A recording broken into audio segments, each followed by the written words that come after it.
I'm sorry. But I don't want to be an emperor. That's not my business.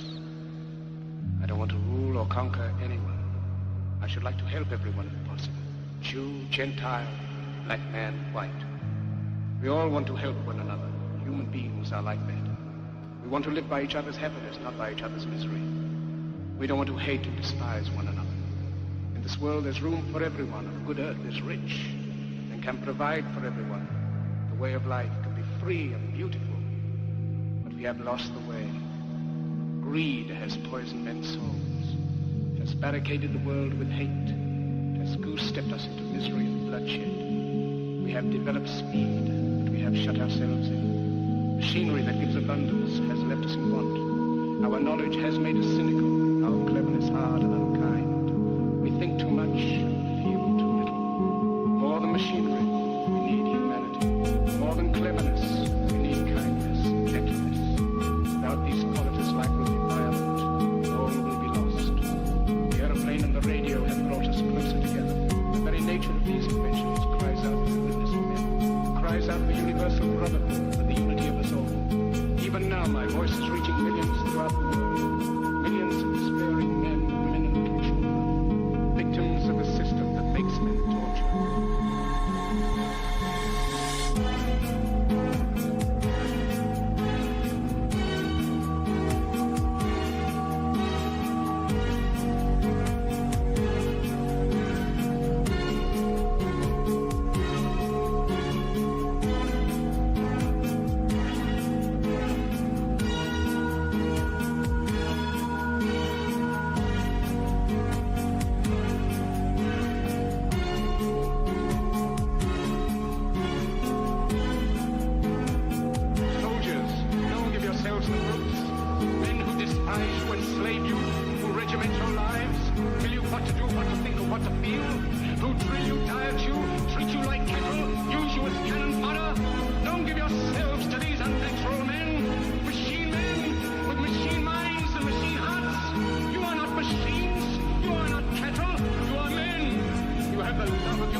But I don't want to be an emperor. That's not my business.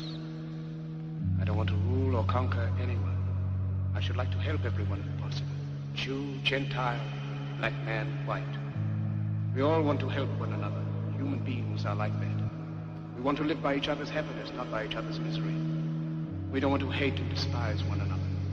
In this world there's room for everyone, and the good earth is rich and can provide for everyone.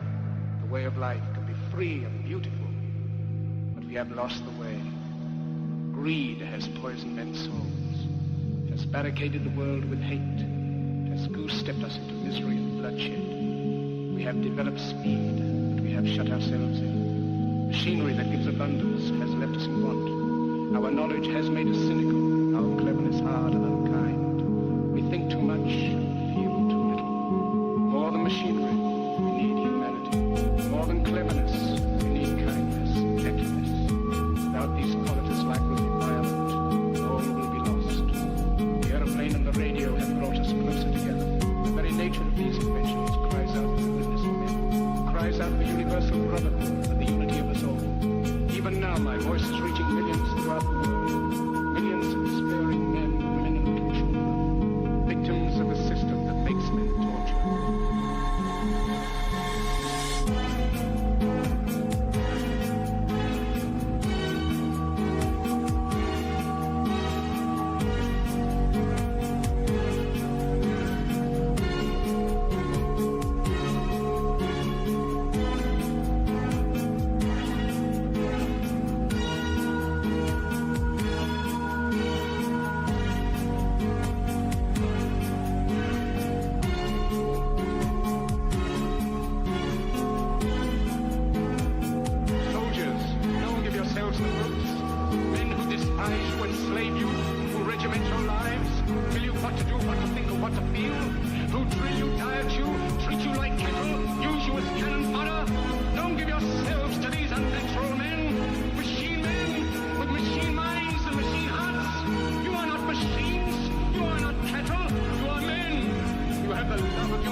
But I don't want to be an emperor.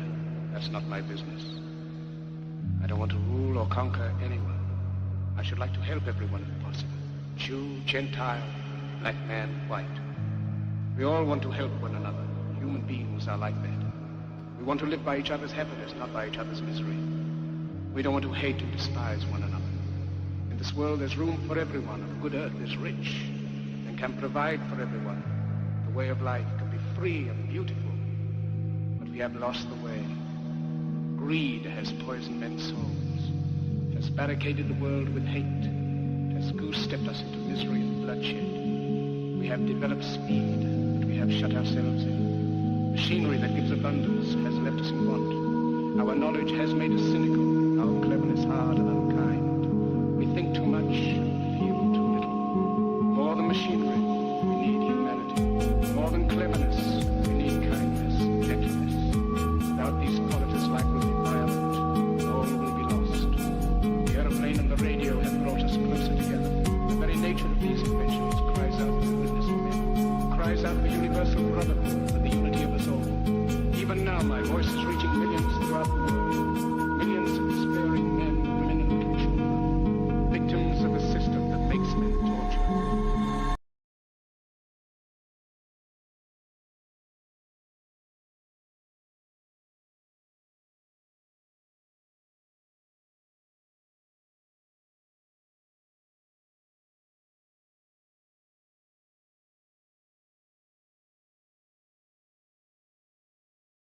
America, we are back, baby. Welcome to another episode of America Unfiltered. We got a great show for you guys. Have my water bottle on the way for a sec there. We got it, though. We're back. Welcome to the show. Hope you guys are having a great Wednesday so far. Happy Ash Wednesday.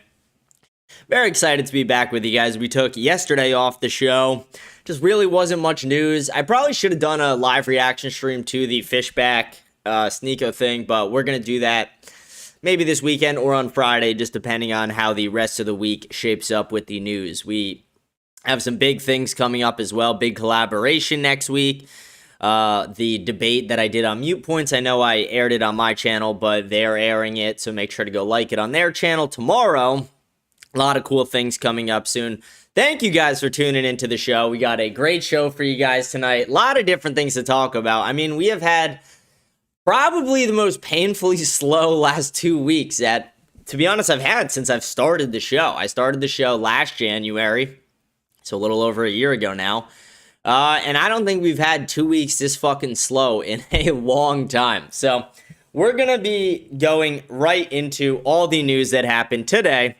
Let's see. We got some people in the live chat. Somebody goes, hell yeah, James. I fuck with it. What is he talking about? Someone else from Spotify is here. Oh, Christian from the comments from Spotify is here. Nice to see you, Christian. Hope you're having a good day. Let's see. We got some people in the Kick chat. Someone goes, yo, perfect timing. Forehead. Yeah, dude, Ash Wednesday. I know. I look handsome. You don't have to say it. I know. It comes with the territory. I know. I'm a handsome son of a bitch. What can I say? But we got a great show. We got a lot of different topics to talk about. A lot of things to get into today. Some smaller topics, some bigger ones. But some of the topics I want to talk about today on the show, I want to talk about Randy Fine and his comment he made on X that has received an insane amount of backlash from a lot of people, some praise from some people. The Zionists are praising it. Everybody else is like, what the fuck is this fat fuck saying? But yeah, so Randy Fine put out a tweet and he said, if they force us to choose, the choice between dogs and Muslims is not a difficult one. And we're going to talk about that today. We're going to talk about my take on it, the repercussions of that tweet.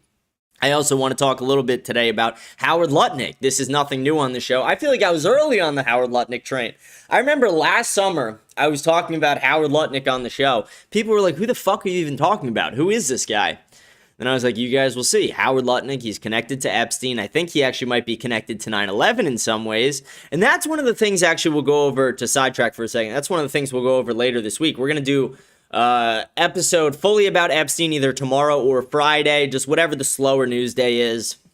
But we're going to do another episode about everything that's come out in the new releases of the Epstein files, about Pam Bondi's failures, the Department of Justice saying they're going to withhold $3 million of the files from us, and something I'm realizing. One reason they may not want the Epstein files to come out, there's multiple, obviously. One of them is that there's a lot of pedophilia, there's a lot of rape, prostitution, etc. Some very damning things. But another thing I realized while going through the files and really reading into them is that maybe the Epstein files involve the 9/11 files. And I know some people are going to be like, oh, you're a fucking retard. You're just mixing two conspiracies into one now. But we're going to go over that later this week, and I will discuss at length why I think they actually are connected, why I think there was some involvement. I'm not saying Jeffrey Epstein was flying a plane, but I do think he had some knowledge of it. I do think the president at the time had knowledge of it. I do think Howard Lutnick had knowledge of it. I do think Larry Silverstein had knowledge of it. I do think a lot of Epstein's associates and traders that he worked with had knowledge of this. So we're going to dive into that later this week. That's going to be a really exciting topic. But today I want to talk about the Howard Lutnick 9/11 stuff that's been floating around, because this is stuff I've been saying for almost a year on this show.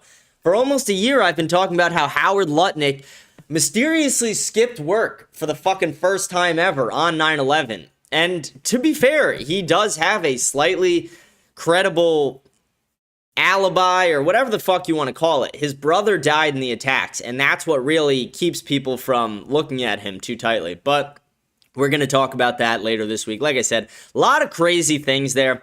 I also do want to talk about a black super predator, another one, guys, another black super predator who tried to slit the throat of a 13-year-old white child. And by the grace of God, by the grace of Christ himself, this child was able to survive. And we're going to hear on the show a video from that child, from the parents, and you guys are going to see how the justice system absolutely failed. They let this super predator out of jail after this super predator had already attacked multiple people with knives. And what did this person do just a few days later? Tried to slit the throat of a white child. And they want to say that we're the racist ones. They want to be like, white people, you're the racist ones. You're systemically racist. You guys have racism in your blood, anti-Semitism in your blood. But it's like, why don't you look at the people who are only 13% of the population committing over 50% of the murders and 70% of all violent crime? Why don't you look at the super predators? Why don't you look at the people who are being released from jail just because they're black? And the judges who are letting them out of jail just because they are black? It's absolutely embarrassing to be part of this country where the government, not the government, but the judges, the woke liberal douchebag judges, will allow a black person out of jail just for being black, even though that black person is extremely dangerous. So that's going to be another topic we talk about. And then there was some other things that happened in the news that I want to get into. We probably won't touch on them too long during the show, but maybe I'll talk about them right now for a sec. I don't know if anybody saw the Piers Morgan clavicular interview, conversation, beef, whatever you want to call it, that happened today on the Piers Morgan show, but extremely funny.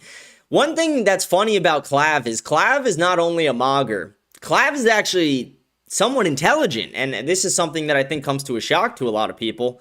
I kind of saw it. I kind of realized that maybe he was a little bit intelligent. It takes a lot of intelligence to speak in the manner he does.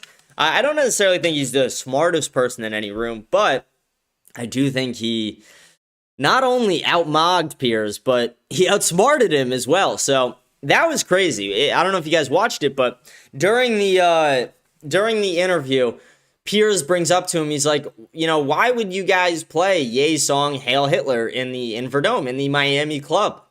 He's like, first of all, I didn't fucking play it. And then he's like, second of all, why were you in a picture with Ghislaine Maxwell? Like, boom, right back at you. That's incredible. What a fucking incredible response by Clavicular. And, no one's telling him to say that. No one's in his ear. He's not, sitting with somebody who's like, say this. No, he just thought of that. That's incredibly smart to say. And then beyond that, it kept getting funnier and funnier. Clavicular kept going at him time and time again. He even made a comment when Piers Morgan was going at him again for some of his, mogging comments, some of his looks-maxing things. And he goes, maybe if you focused on looks maxing, your wife wouldn't be posting, Mr. Suds is in town when my husband's out of town. Because the wife is cucking Piers. Morgan's wife has been cucking him for years. It's been open. She was even on Ashley fucking Madison. Ashley Madison is a sex website for cheaters. It's for people in relationships to seek out affairs. That's literally what the whole website is designed for. And Piers Morgan's wife was on that while they were married. And she openly cucks him all over their social media. So I thought that was really funny. It really showed to me that Clavicular is actually smarter than a lot of us anticipated. So, I don't know. I'm not saying the guy's still, like, I still think he might die by fucking 40 with all the drugs and bullshit he takes, but I find it very interesting. So, that was pretty crazy. There was another thing that happened over the last few days, and this is kind of like a Candace thing. So, I mean, if this is real, we're going to give Candace her due diligence. Not her due diligence. We're going to just give Candace her props. Sorry. But I'm somebody who's been extremely critical of Candace. I'm somebody who said Candace Owens is a fucking retard. Candace Owens is a dumb bitch. An illiterate ape. Like, I don't know. I've said a lot of fucked up things about Candace. And I still stick with those things. But there's some weird shit coming out about Erica. And I've been extremely critical of Erica Kirk on this show as well. And one of the things that's coming out is Erica seemed to have this weird borderline sexual relationship with a 15-year-old girl years ago before she met Charlie. So we're not really going to touch on it too much today. I just wanted to make some people aware of it who weren't aware. But over the next week and a half, as we get more information about that, this end of this week, start of next week, we'll be going into that. We'll be talking about it a little bit, if anything more. But it seems like they just had this back and forth weird texting and hanging out relationship. They would text each other, they love each other, you know, they were so beautiful. And this could just be girls being girls, dumb bitches being dumb bitches. But it could be something more sinister. So we're going to look into that. I'm going to do my due diligence, my research, before I report fully on that subject. But I thought that was interesting. I saw that. There was another couple things that happened before we get into the actual show.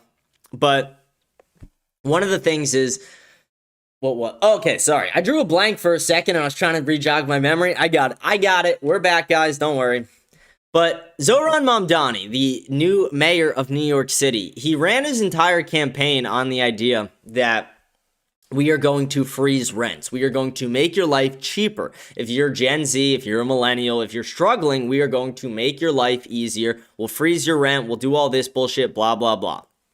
And what ended up happening? Zohran Mamdani has realized that they're in such a financial shithole that not only is he not able to freeze the rent, what did he have to do? He just had to hike up the highest percentage ever in New York history, 10% property tax hike. And what happens when you hike the property tax? The landlords will then raise the rent. So Zohran Mamdani is only a few months into his term, and he is already going back on everything he promised. Not only is he going back, he's failing utterly. And this is something I called. I knew it would be a shit show from the start. The only reason I was kind of interested in Mamdani is because of how different he was. I never liked him. I was very open about that, very critical of him on the show. But I did like that we finally had a candidate who won being against Israel. And they won in New York, which is odd. It's almost the equivalent to winning in Florida being against Israel, which James Fishback could be the next one to do that. It's very crazy in a very Zionist place like New York or Florida for somebody who is anti-Zionist to win. And that really interested me. So we're going to keep an eye on how things start to turn in New York after this hike of, I think it's 9.75%. Absolutely absurd, the property tax hike that they're dealing with there. And then the last thing, the small topic that I wanted to talk about that I noticed, and this was a video went viral about it. It's been all over X today. And people have been giving mixed opinions. Some people on the right are like, who gives a shit, let the boys play. Some people on the left and independents, they're freaking the fuck out over it. But at Iowa, the college, a fire alarm went off at a frat annex house. What an annex house is not the actual fraternity house, but a house owned by one of the brothers, most likely. And in that house, they'll throw parties, they'll do hazing, etc., things like that with their pledges. And I'm someone who, when I was in college, I was in a fraternity.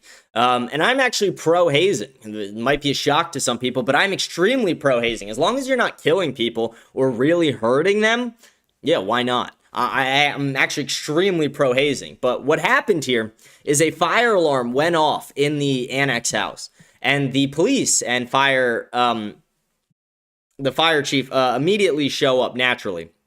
And what do they see? They see about 40 to 50 kids standing shirtless, blindfolded, covered in liquids, standing in the basement of this annex house. And it's kind of interesting because a lot of people are freaking the fuck out of it. Like, a lot of people are looking at it and they're like, oh my God, this is so sad. These kids, why are they subjected to this? This is disgusting. This is terrible. This is immoral. This is inhumane. And people don't realize in that moment, while those boys are in that basement, it is brutal. It is shitty. It is disgusting. People hate it. You want to get the fuck out of it so fast. I mean, like, all you're thinking about in that moment is making it through to the end. But then the second those boys walk out of that room, they walk out laughing. They walk out talking. And they walk out 1,000,000 times closer than when they walked in. And that goes for every single time they do a lineup, which is what that's called. The lineup is where you take the pledges, you put them all in a room, and you haze the fuck out of them. And again, like I said, very pro-hazing over here. Again, I don't agree with when they, like, fucking kill a kid, but, you know, hazing's hazing if it's fun.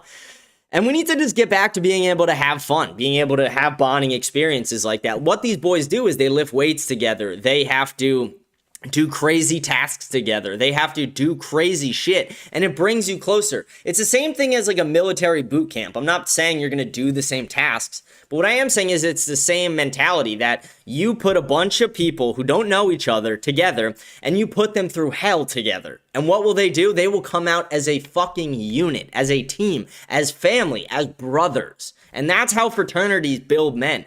Hazing builds character. Hazing builds strength. Hazing builds confidence. And it does those things because you realize if I can sit here, overcome having to do fucking bows and toes, which is a plank on your fucking toes and your elbows on bottle caps or broken glass, I can get through fucking anything. I could walk up to that girl and ask her out. I could fucking hit that guy if he hits me. I could do anything. It empowers you.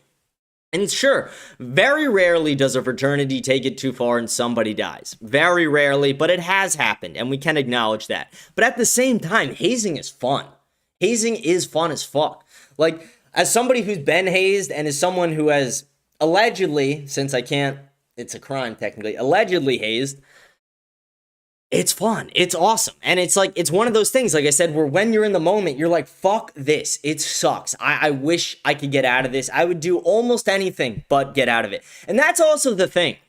You're given the opportunity to leave at any point. When they have you down there in that lineup and they're hazing you and they're like, you know, doing whatever they're doing, you're eating raw eggs, you're whatever the fuck you're doing that day. Maybe you're getting waterboarded. I don't give a shit. But they always say you can walk out at any fucking time. But just know, if you walk out, never walk back in. And guess what? None of those boys did. None of those boys walked out of the fucking room. And not only that, when the cop walked in the room and saw all those boys there and said, what's going on here? Not a single fucking one of them said a thing. You want to know what that means? They were there because they wanted to fucking be there. And if they're not actually getting harmed and they want to be in that room, what the fuck is so illegal about that? Why is that illegal? Why is it illegal for these boys to sit there and bond? Why is it illegal for these boys to sit there and go through shit together, go through hell together and make it back? Why? Because 1 out of every fucking million fucking kids dies who does it? Great. Who gives a shit? I'm so fucking sick and tired of police trying to butt their way into things that have nothing to do with them. The fire alarm went off. Nobody called the fucking cops. Nobody said, hey, there's a bunch of kids in the basement getting hazed. No, the fire alarm accidentally went off because some kid probably hit a vape or a bong. And instead of these police officers leaving these boys to just do what they were doing, they went in and they started questioning everybody. And one of the people in the fraternity got arrested. The rest of the pledges seem to be fine. Most likely, they'll be kicked off campus. Extremely sad stuff. But let the fucking boys play. Let the boys play. I'm sick and tired of people, schools, police, whatever, butting their way into this shit. Let the boys play. It's just kind of fucking sick to me that they would kick a fraternity off campus for something like that. And I'm not saying I necessarily agree with all the things that happen in fraternities. I was in one, I can admit. They're very immoral in a lot of ways, but at the same time, they do teach a sense of morality. My fraternity I was in was Southern Gentlemen, Kappa Alpha Order, founded by the Confederate generals who led in the Confederate Army, Robert E. Lee being one of them. And one of the things we had to do, allegedly, was learn the definition of a gentleman, learn to be able to recite it by heart. And if you don't know what that is, is. It's not just some one fucking sentence thing. It's 3 pages. It's 3 full pages. It's paragraphs on paragraphs on paragraphs. The forbearing use of power will not only form a cornerstone, but the manner in which an individual uses his authority over another is the test of a true gentleman. It's how it starts. I don't know the fucking whole thing at this point, but look it up. Definition of a Gentleman by Robert E. Lee. And it's a beautiful thing. It's a beautiful thing to learn through that. It's a beautiful thing to go through shit with your friends. It's a beautiful thing. It really brings you so much closer. I met some of my best friends in this world through that process. You're sitting there, you're going through hell. All you can do is look at each other, exchange a knowing glance without any words, and just say, dude, this sucks, but we're going to come out of here 10 times stronger. We're going to come out of here 1 billion times better than we were before we got in here. And I don't want to go off. I've been going off about this for like 5-10 minutes, so I don't want to keep going off about it. But to wrap it up with that, it's just, let the boys play, I guess, is the moral of that story. Let the fucking boys play. Nobody's getting hurt. That's what you need to know. That's all the school needs to know, and it's all the police needed to know. Nobody's getting hurt. There's no reason for you guys to go in and absolutely ruin these kids' lives, possibly, over something that every fucking fraternity in the country does. Every fucking fraternity, besides the gay little bitch ones, which very few of those, every one of them does that. And some of them, like, I mean, you go back to, like, what, the 80s and 90s and like, before there was cameras everywhere and fucking social media, do you want to know the shit they were doing? I mean, like, I know kids who dug their own graves and stood in their own graves in the middle of the woods. I know kids who were dropped off 10 miles into the woods in the middle of Appalachia and had to find their way back to campus. I know kids who had to take a fifth of whiskey down to the face in one sitting and then go jog 5 miles. Like, I know crazy shit people did, and it's like, that shit happens every fucking day. But these kids are not harming anybody. They're sitting there, they're bonding, they're being brothers, they're coming closer together, they're becoming a fucking unit. You are not one pledge, you are a pledge class. You are a group of individuals, you are a team working towards a goal together. And they want to take that and destroy it. They want to destroy male bonding. They want to destroy the ideas of the things that bring men closer together. Like, you don't come closer with men just through, like, sure, you make a male friend by meeting him in a video game lobby, or you pass him, you both pass each other every fucking day, and you say, hey, you start with a head nod, then one day it's hey, then it's like one day, hey, you play Madden, and then it evolves from there. But the way to really come closer together, the way you can know you can trust anyone more than anything, is you guys go through hell together. You go through hell with somebody, you're fucking tied. You're tied to that person.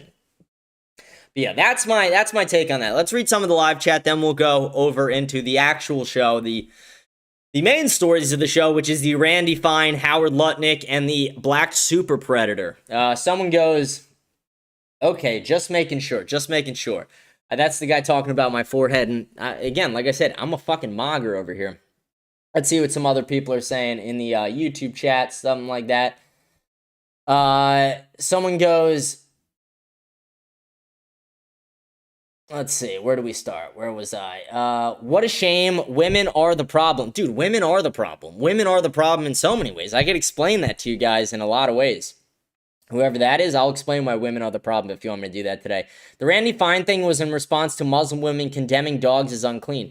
Yeah, but the difference is that's not a fucking representative. And, like, I agree. I love dogs. I have a dog. I cherish my dog. My dog makes a surprise appearance on the show sometimes. She'll just jump up on my fucking lap.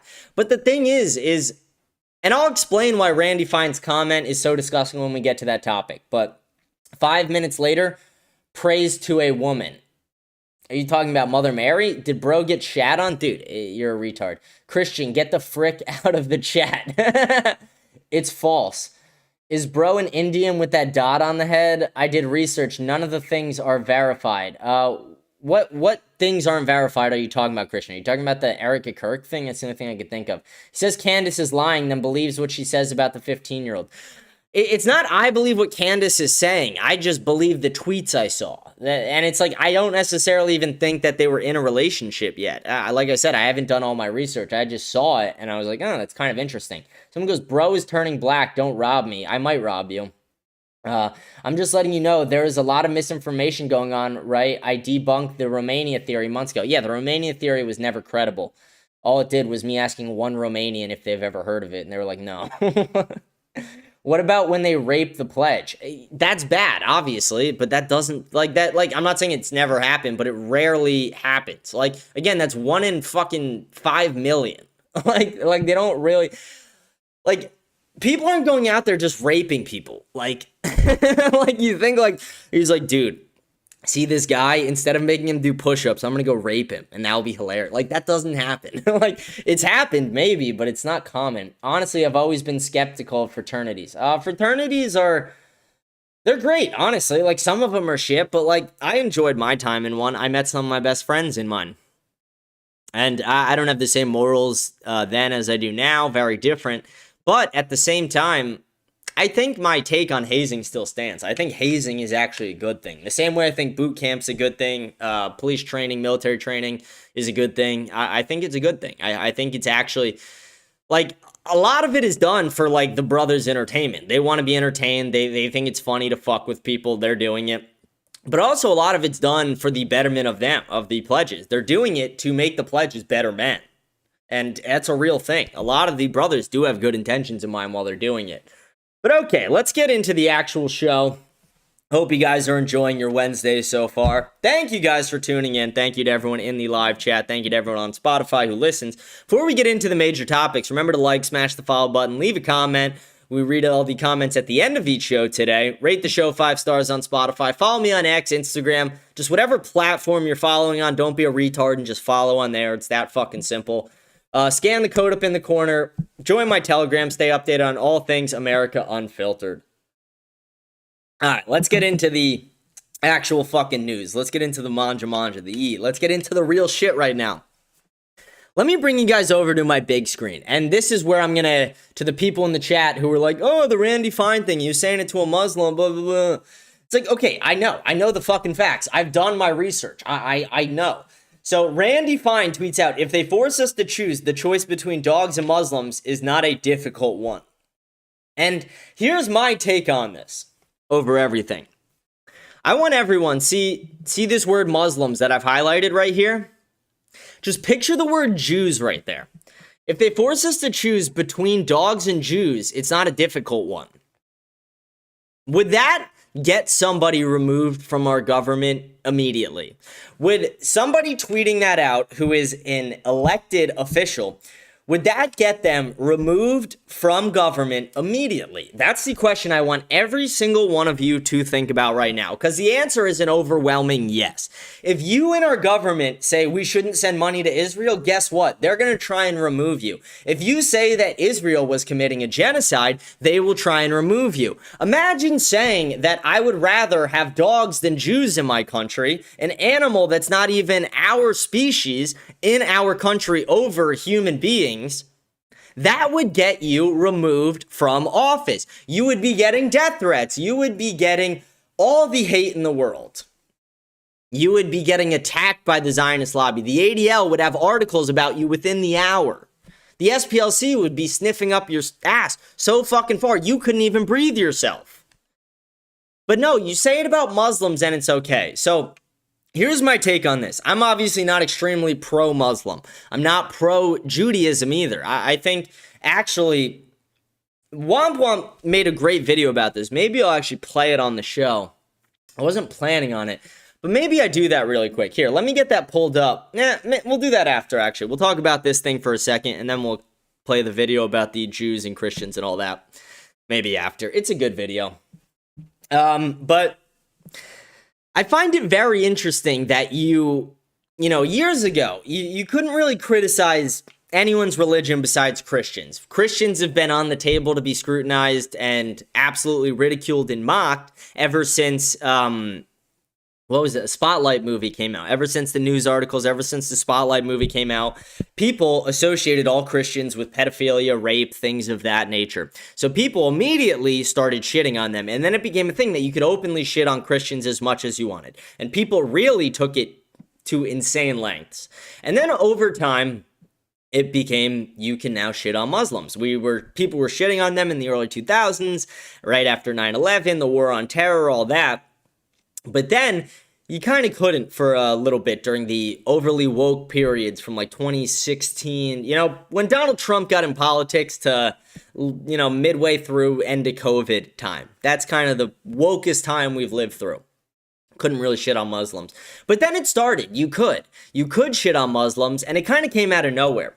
And a lot of it started with Mamdani. Sure, a little bit of it was happening before that. Actually, no. Let's rewind. It didn't start with Mamdani. That was one of the bigger factors, though.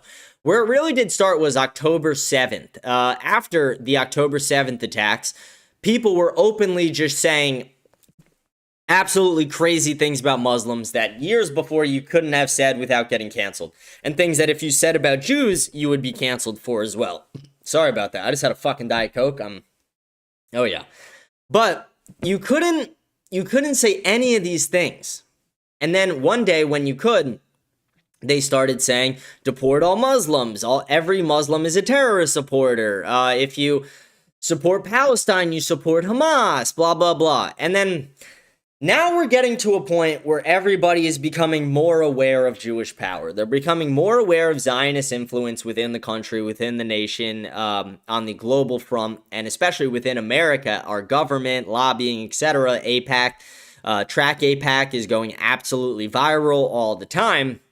And now people are starting to talk about Jews a little bit. They're starting to talk about the Jews in the media, the Jews who are affecting this Netflix Paramount deal, the Jews who are buying TikTok, the Jews who are telling us that we have to go to war with Iran. I mean, literally, Mark Levin has tweeted 100 times today, and every one of them has been how we should go to war with Iran. All Laura Loomer, same fucking thing, how we should go to war with Iran.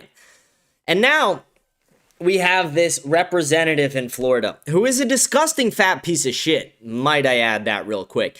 An absolutely disgusting fat piece of shit. This guy looks like he ate a Toyota Prius. He is big as fuck. He's fat as fuck. He needs 20 jabs of Ozempic on day one to even get his first dose in. I mean, this guy is absurdly fucking fat and disgusting and ugly. I don't know how this guy is even alive or how people even have the respect to vote for this fat, utter piece of shit.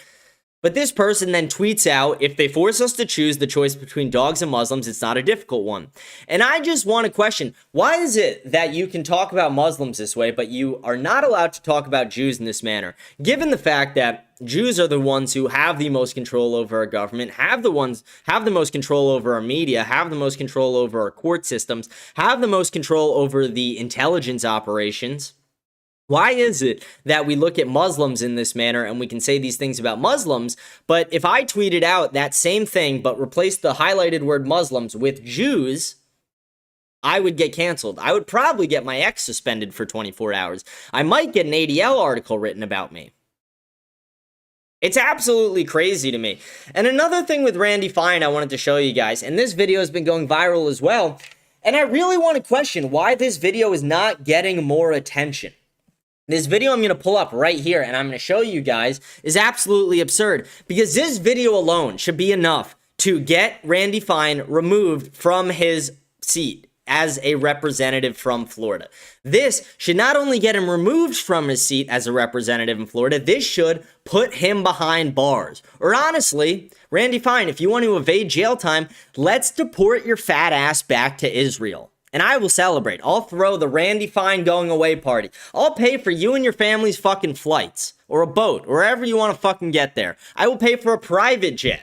I'll buy you a Gulfstream 500. Whatever the fuck they are. Whatever the big ass private jets are. I would go into debt to get you the fuck out of this country and out of our government. Because Randy Fine is not only a disgusting piece of shit, a fat fucking asshole. He's not only somebody who will say the most grotesque things about Muslims, and I'm not saying I necessarily disagree, I'm not pro-Muslim. But if I was to say those things about Jews, he would be the same person to come at me and call me an anti-Semitic piece of shit who needs to be removed from this country or put in jail or silenced. So I, as an American, will stand and say, you have the right to criticize anybody. You have the right to criticize Muslims. You have the right to criticize Jews. You have the right to criticize Christians. But if you're going to criticize Muslims in that manner, do not get upset when people criticize Jews in that manner. Do not get upset when we come at Judaism in the same way. Do not be upset when we target you in that same fashion. Because you cannot go through life expecting to say these things and just always get away with it. And I'm going to show you guys this video. What this video is, you guys will immediately see. This is a video of Randy Fine voting for other people, other representatives in the state of Florida on an anti-Semitism bill. On a bill that says that if you boycott Israel as a business, you will be punished. And Randy Fine takes it upon himself to look around the room, see who's looking, and then vote for multiple fucking people. Before we get into it, let's read some of the stuff. Someone goes, oy fucking vey. Someone goes, some people do say that Jews don't blow themselves up and behead women. Yes, they have. Jews also have raped people. The IDF has committed an insane amount of war crimes. They literally used bombs that were absolutely, it's not even just normal bombs that could blow off a leg, things like that. They were disintegrating children and women. They have committed disgusting war crimes, and they did it all under the disguise of saying, oh, there was one terrorist in that building, so we took the whole building down knowing there was 1,000 innocent people, women and children in that building, but one terrorist, and we took the whole fucking building down, killed them all. Israel is a bunch of fucking terrorists. And to say that they don't kill women and children, to say that they haven't beheaded anybody or anything like that is an absolute fucking lie. Just because they're not doing what ISIS did and sending fucking videos of it to the United States doesn't mean it isn't happening. Also, when you look at who controls the media, is it really a surprise to you that you're not seeing it all over the Rupert Murdoch-owned media or the Larry Ellison-owned fucking media? No, it's not a huge fucking surprise. Someone goes, hell yeah. Someone goes, Fidel is gonna be pissed. I could give a fuck what Fidel thinks, not with sword. Who gives a shit if it's a sword, a bomb, or a gun? Someone got fucking killed. I don't fucking care. People were getting raped in prisons. They've committed war crimes, and they are committing crimes on our fucking soil.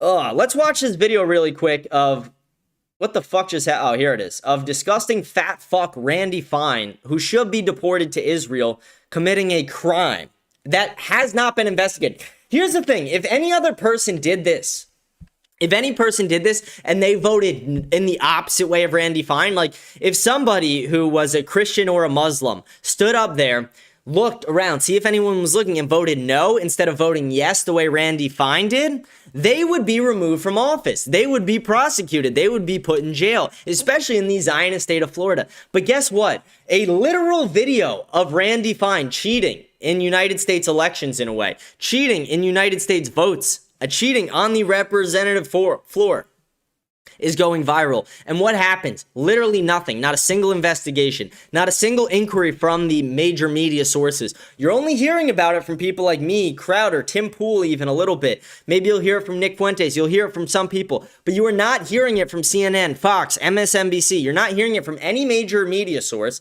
You want to know why? Because they are Zionists. They are protecting the Zionists. They use him as a weapon, as a tool. So they don't want him removed. But guess what? If this was someone who wasn't a Zionist voting in the opposite direction, they would immediately have this person removed and charged.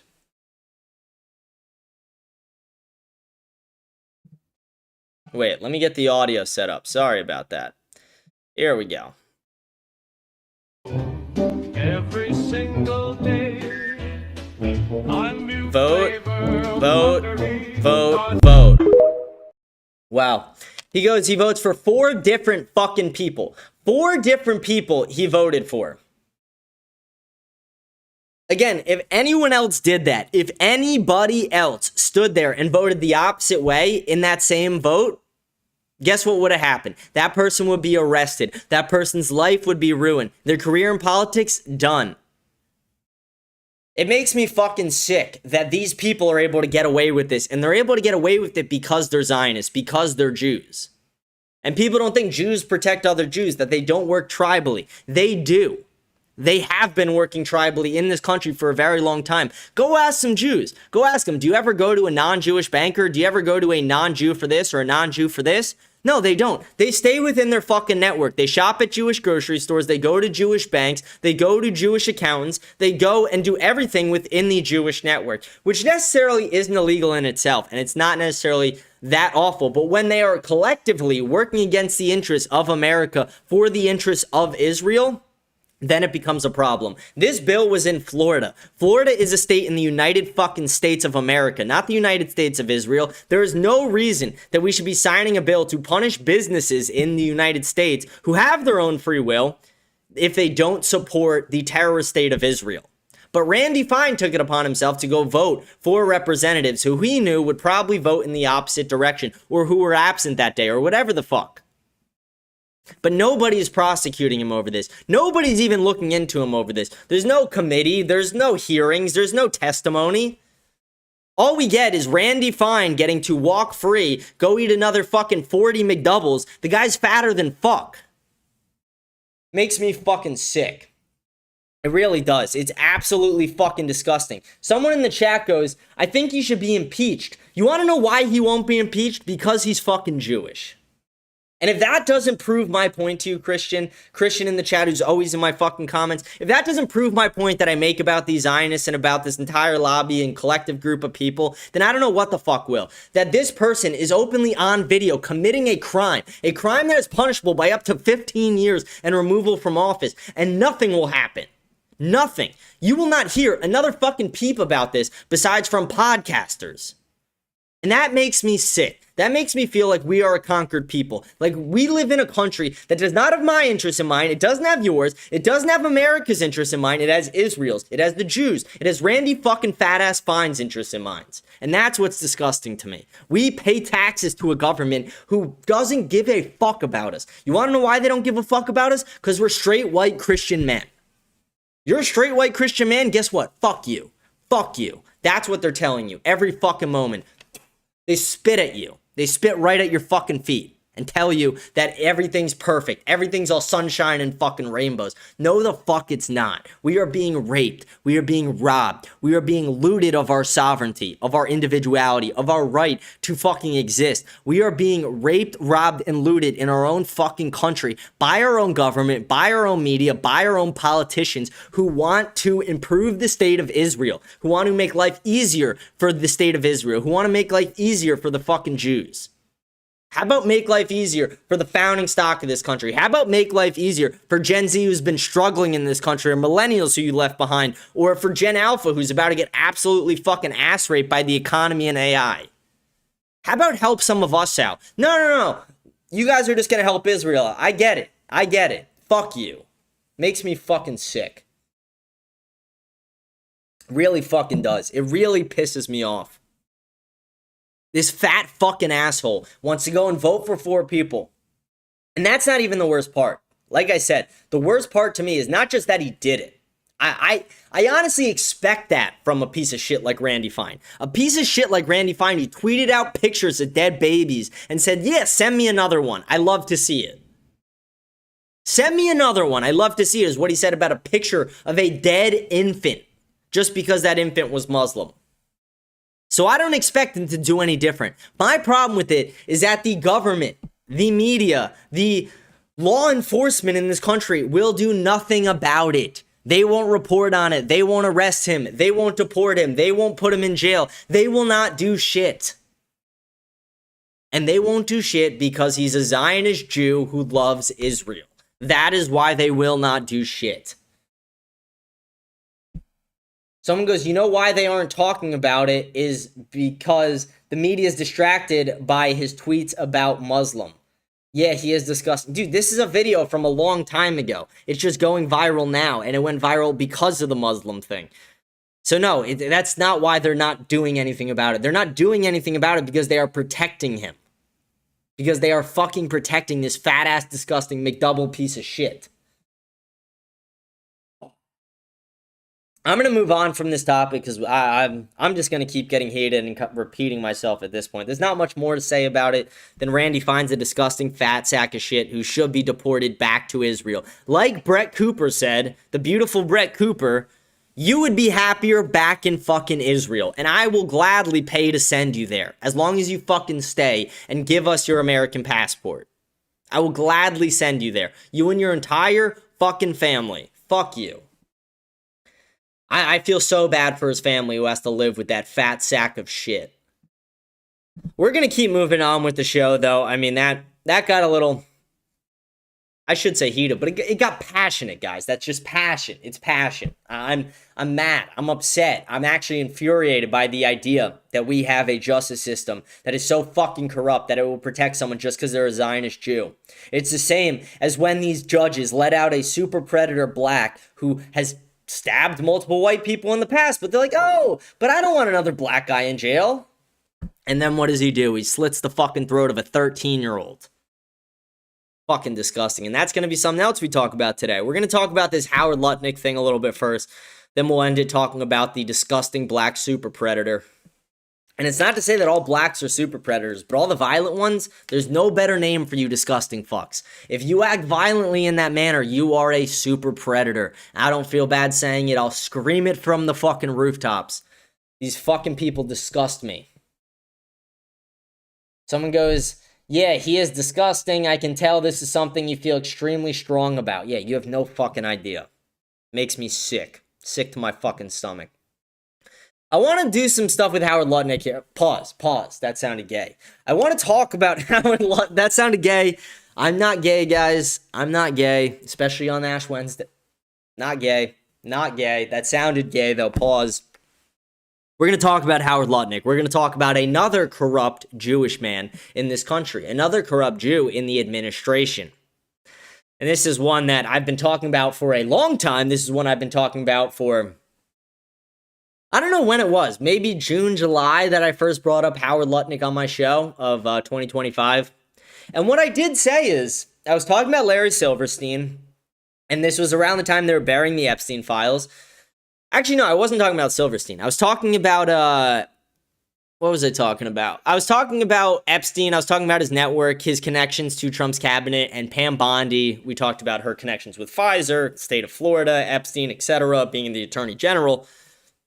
And then I got into looking into just different videos of Trump, interviews with Trump. And I realized every time Trump either talked about the Epstein files, and every time he buried the files, there was a man standing behind him. And I was like, I've seen this guy before. I recognize him. What's this guy's name? And it was Howard Lutnick. Howard Lutnick is the Commerce Secretary for Donald Trump. He's the same guy who said that it is imperative to the success of America that we bring in 600,000 Chinese spies to go to our black colleges so the black colleges don't fail, and then we put them into the workforce. That same fucking guy who doubled down on Trump's stance that Americans aren't good enough to do the job, so that we need the Chinese to do them for us.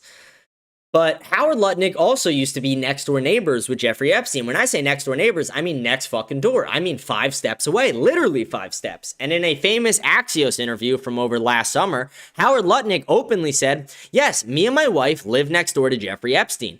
I went over to his house one time. That was my only time I ever had contact with Jeffrey Epstein. We had dinner with him, and then he showed us his massage table. It was right in the middle of his apartment in his Manhattan townhome that was gifted to him by pedophile billionaire Les Wexner, who also influences politics, who's also part of the Peter Thiel network. And Les Wexner was the guy who was giving Epstein all the girls through Victoria's Secret, gave him the power of attorney at Victoria's Secret.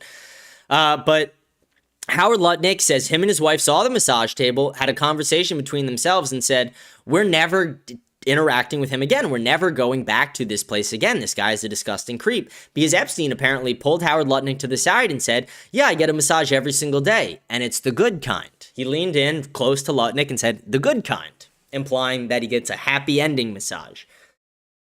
And Howard Lutnick, like I said, took this with his wife, and they were like, we're never going to talk to this guy again, or that's what they allegedly told everybody in a very famous Axios interview from last year.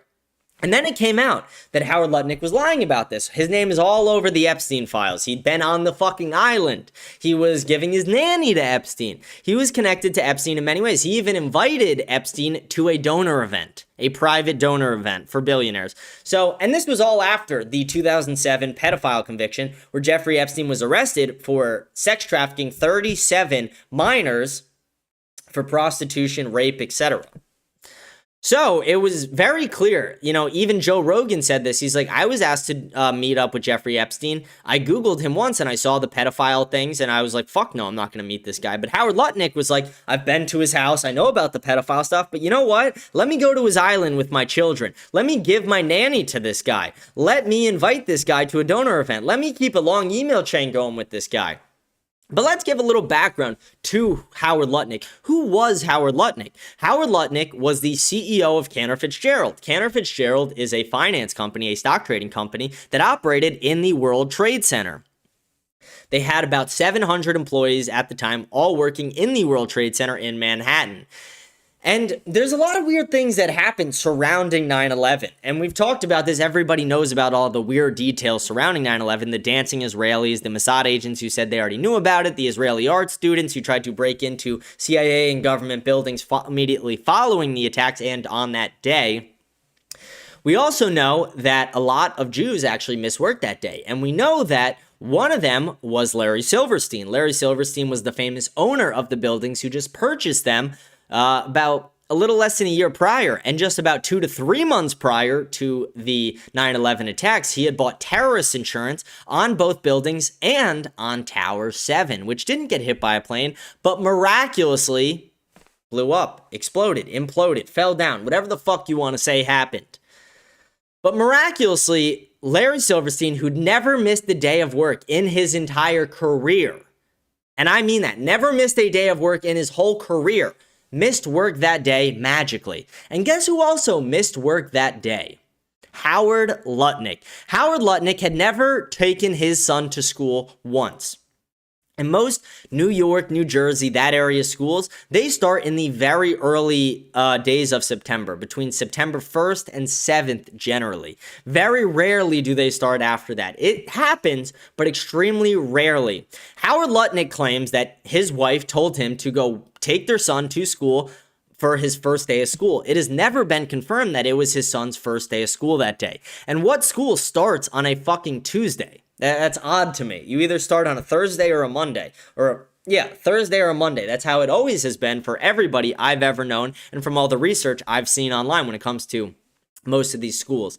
But rarely does a school ever start on a fucking Tuesday. Rarely does it ever start as late as September 11th.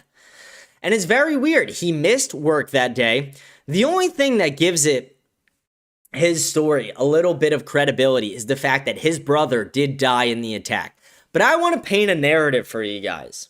What if he didn't have the greatest relationship with his brother? Or maybe he had a good relationship, but not the best one. He had a relationship, but, there's a little bit of fighting, the brotherly love, blah, blah, blah.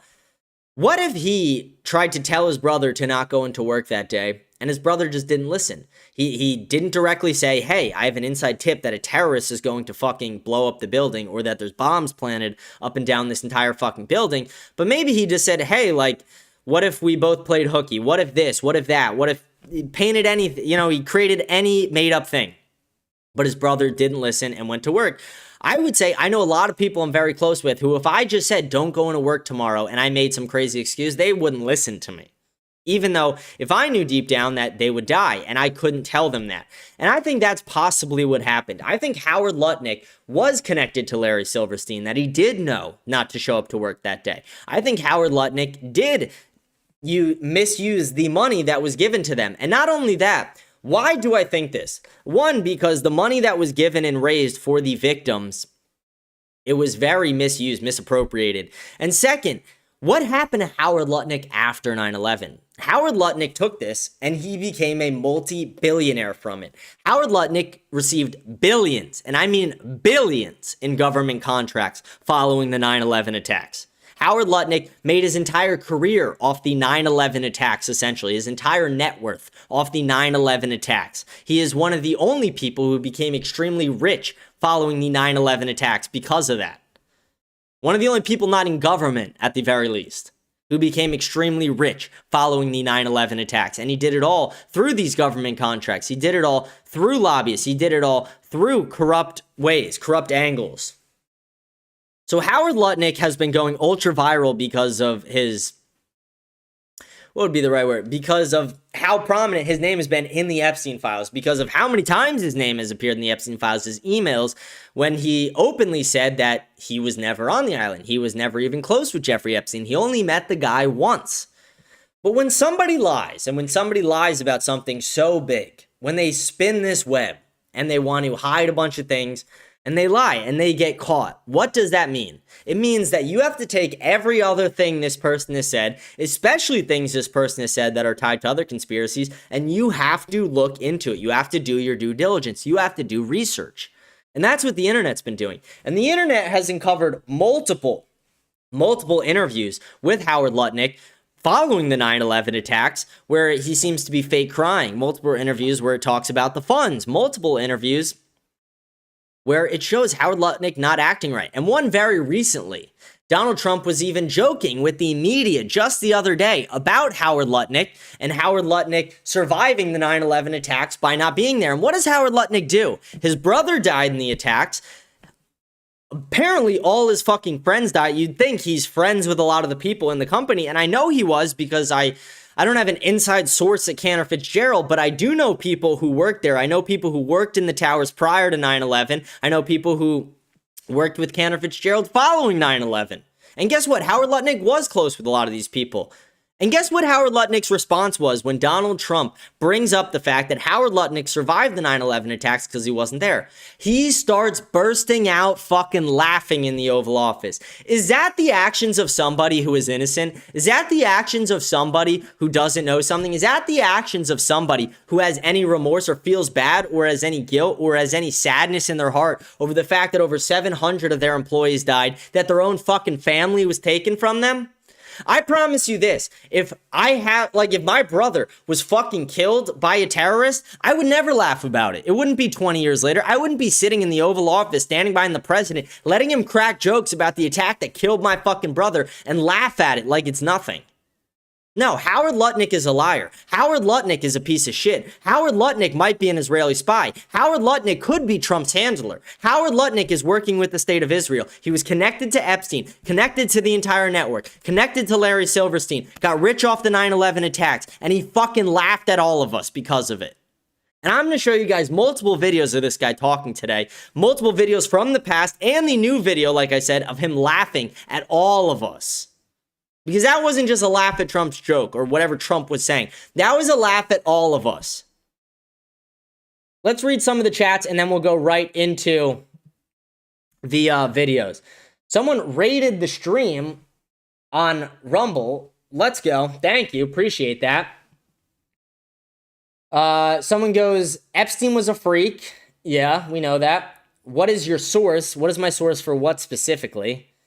You guys act like Netanyahu, like Sith Lord. He is a terrible person, but doesn't have superpowers. He doesn't control everything. I don't even think Netanyahu necessarily does. I think the intelligence agencies have unchecked power. Hopped in the chat, and I already want to get the fuck out. From Marcus is in the chat. Oh, dude, we got Marcus and Christian in the chat. Oh, that's hilarious. That's hilarious. That's better than McGregor Aldo. But let's get into this actual video over here of Howard Lutnick, and this is Howard Lutnick talking about not being there on the day. This is a very quick video, and then we'll watch two others. Take care of my 700 families. 700 families. I have 700 families. Fake tears. Alligator tears. Just, I can't say it. I can't say it without crying. Take care of my 700. That's one video. Let's see, wait, where was the other one? Where the fuck did it go? I had another one pulled up. All right, one moment. Technical difficulties. We're getting this other video pulled up that I thought I had already pulled up, but I guess not. And then we'll go into the other one. Someone goes, it looks real. Yeah, you have to see all the different videos of it. It's not real.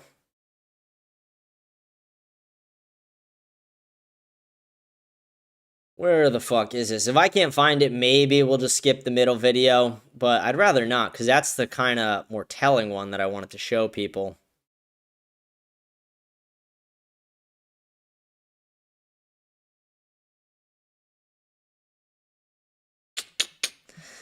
Let's see.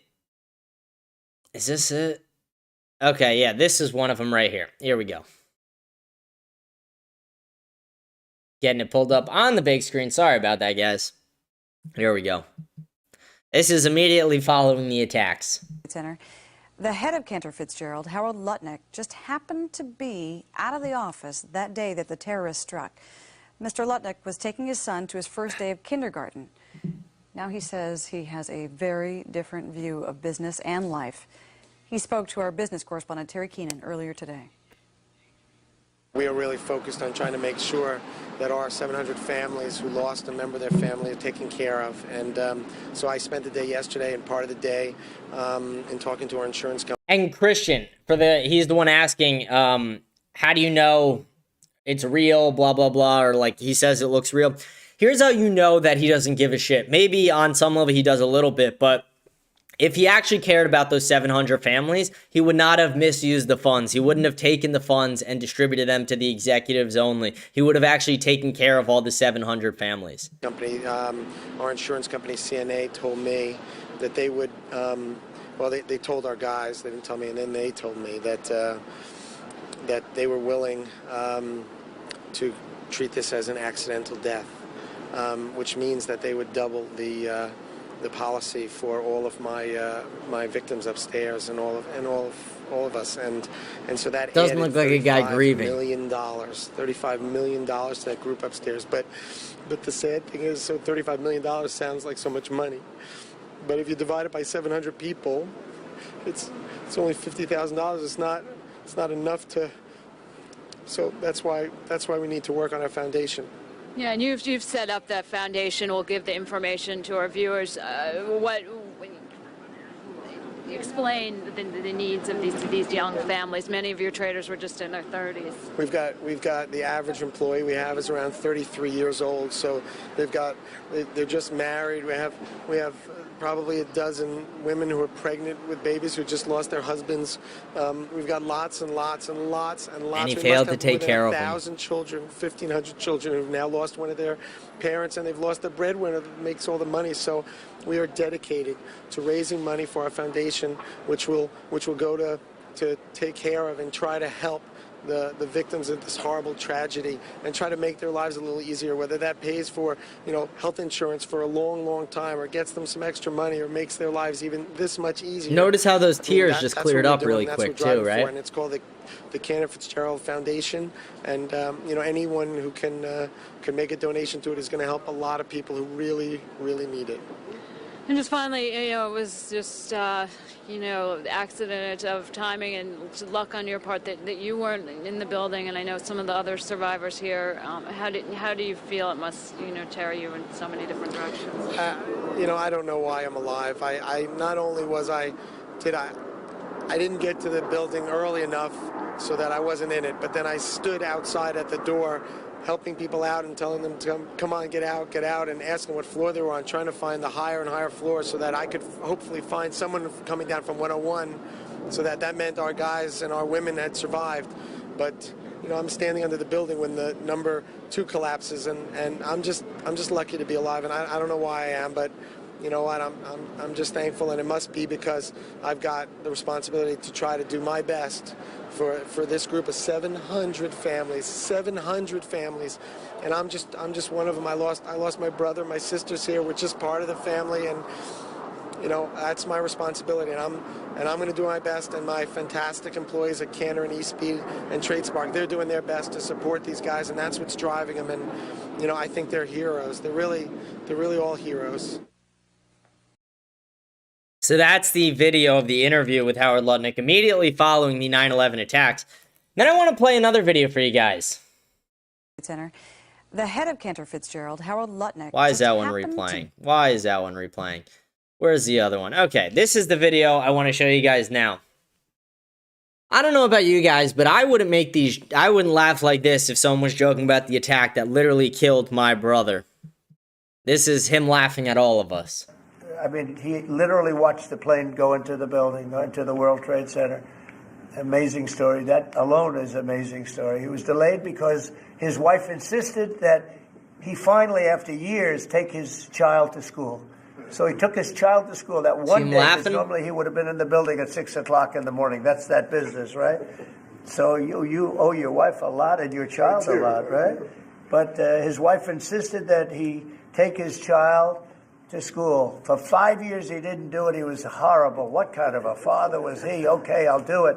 And he How was convenient. therefore driving down at 8:43, whatever the time was, down the West Side Highway, and he saw the plane go into the side of the building. He said, wow.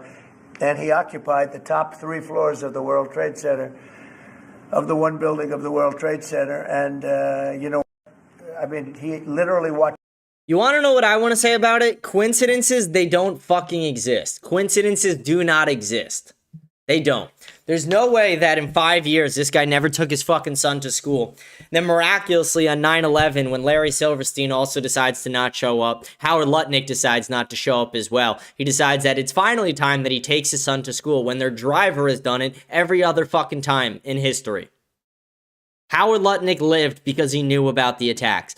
A lot of other people knew about the attacks, and a lot of those people didn't show up to work that day, and they were all Zionists. They mostly were all Jewish.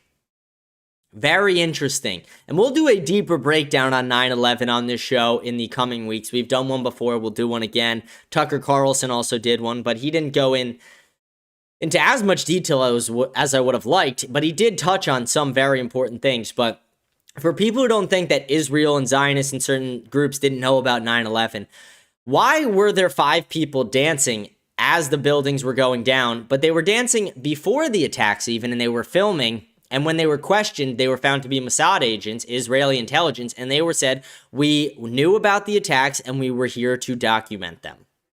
Why did thousands of Israeli art students, actually Mossad spies, try and break into CIA and government buildings immediately following the attacks?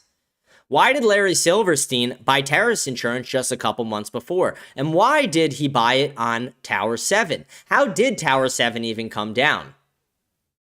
Did the Pentagon ever get hit with a plane? No, it got hit with a fucking missile. Have you ever seen the picture that they released of the plane about to hit the Pentagon? The plane at ground level flying straight into it and an impossible angle to go at? Very crazy stuff. So we'll go into that in the next few weeks. Let's see. What are people saying? Someone goes, this is just like the people who claim to know Erica is guilty from watching videos. No, very different. Is he the one that shorted the airlines right before 9/11? He was one of them. That's ridiculous coincidence. Are you saying hundreds of thousands of people work together? No, I'm not saying hundreds of thousands of people work together. I'm saying dozens of people work together, maybe? Dozens, probably. And a lot of them died. A lot of them got killed in the process after. Someone goes, them fuckers knew. Yes, they did. They did know. We're going to keep going on, and I want to show another connection that is found between Jeffrey Epstein and the Israeli intelligence network. And this is something I've been saying on the show for a while, that Epstein was a part of a larger intelligence network. He was probably working with the CIA. He was definitely working with Mossad. Who is his best fucking friend? Ehud Barak, the head of Mossad, the former prime minister of Israel. He goes, why would they do that? Why would they do that? Because they became rich off of it. Because the Patriot Act got passed through, and because we went to war with the Middle East for Israel. It didn't benefit the United States to go to war with the Middle East. It benefited Israel. And what got us there? What got us to war with the Middle East? It was the towers being brought down by Middle East terrorists. That's what they told us. But they died. Who are you saying died? Are you saying the people who flew the planes died, or which ones? Like, Christian in the chat, you gotta be more clear. I'm not gonna stay on this for too long, too. We're gonna move on to this next one. They died in the process. Yeah, they didn't dude, in a conspiracy, like, you think when the mafia went and hit Haifa, you think that they didn't kill any of the other people who were involved, that they just let everyone live? But all those people thought they would live, but no, they fucking died. Like, Sally Buggs got whacked. All these guys got whacked. Well, Whispers got whacked. You want to know why they got whacked? Because in a conspiracy, almost nobody lives. How do you keep a secret for so long? You kill the people involved. You torture the people. You get dirt on the people. You get blackmail on the people. And that's partially where Epstein comes in. Epstein had a picture. Let me get that pulled up. Epstein had this picture hanging in his home.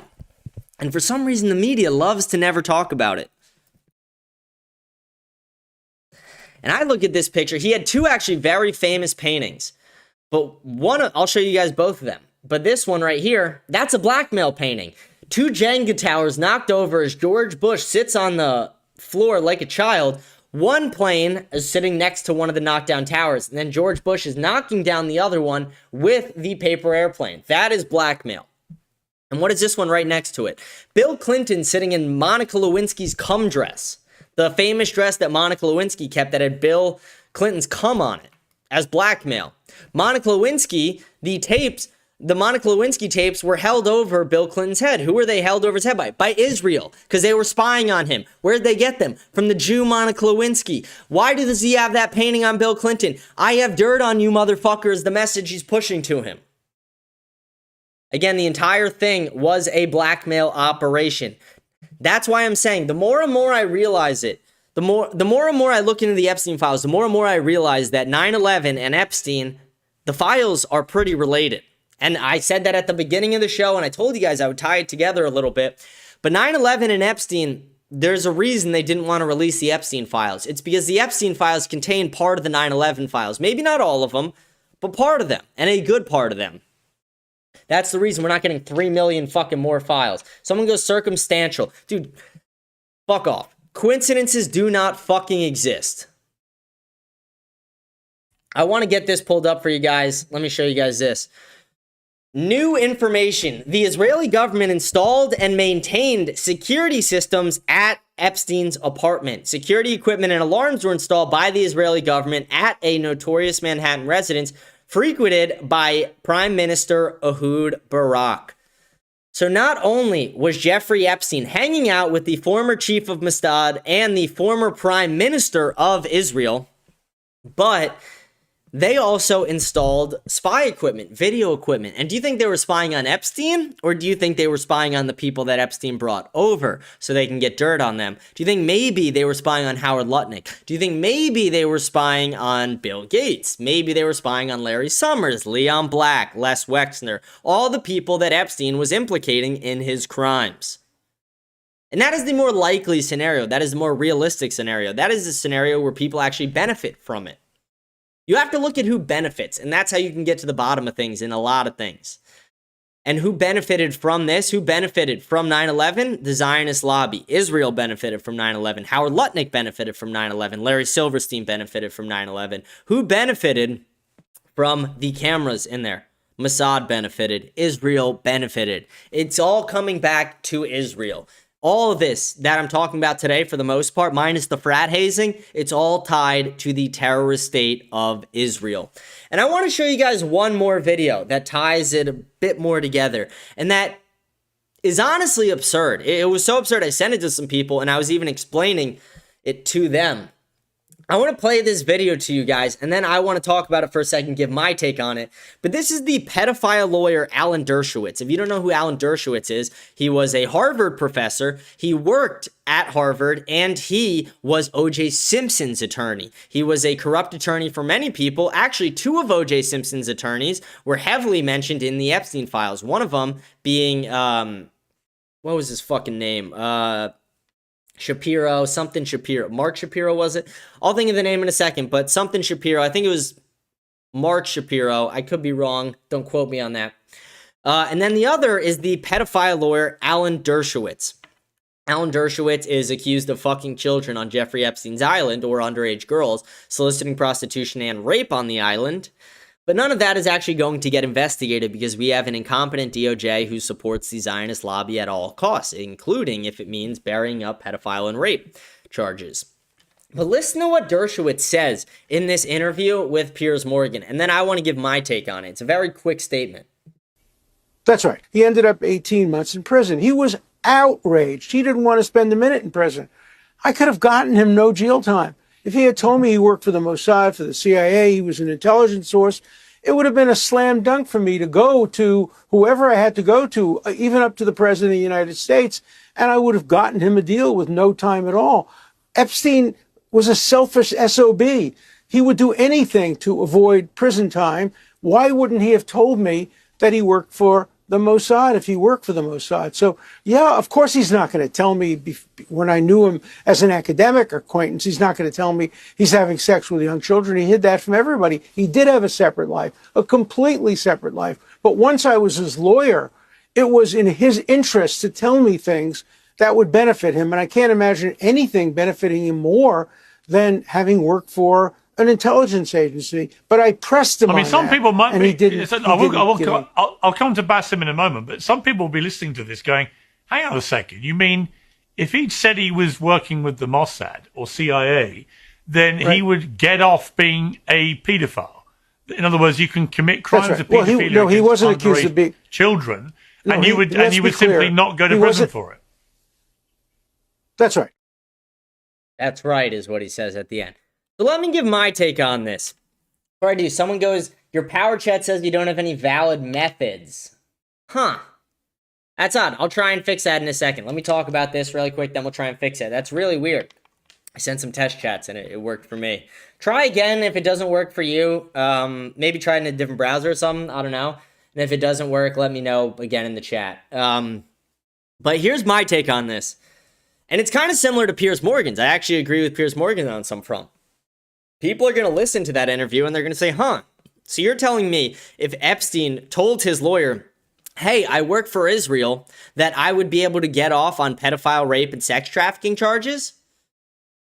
That no matter what crime he committed, he would be able to get off just because he worked for the foreign nation of Israel? That's what we're hearing? That's what I'm being told? Well, so I'm being told that as long as you work for Israeli, if you're an American citizen, if you work with Israeli intelligence, you can go commit whatever heinous crimes you want. And the United States government, not the Israeli government, the United States government will go head over heels to protect you from criminal prosecution. So the United States government is willing to protect Israeli spies who are spying on United States government representatives, is what I'm hearing. We have a country that is so infiltrated, so fucking corrupt by the Zionist lobby that they are willing to sell out their own country's secrets in blackmail operations as long as it means protecting our greatest ally, the terrorist state of Israel. That's what I'm hearing from all this. That's the message that's ringing in my fucking ears when I hear that video. It's absolutely disgusting. It shows everything I'm talking about and ties it all fucking together. Who is our government controlled by? Israel. Who was Epstein? Mossad.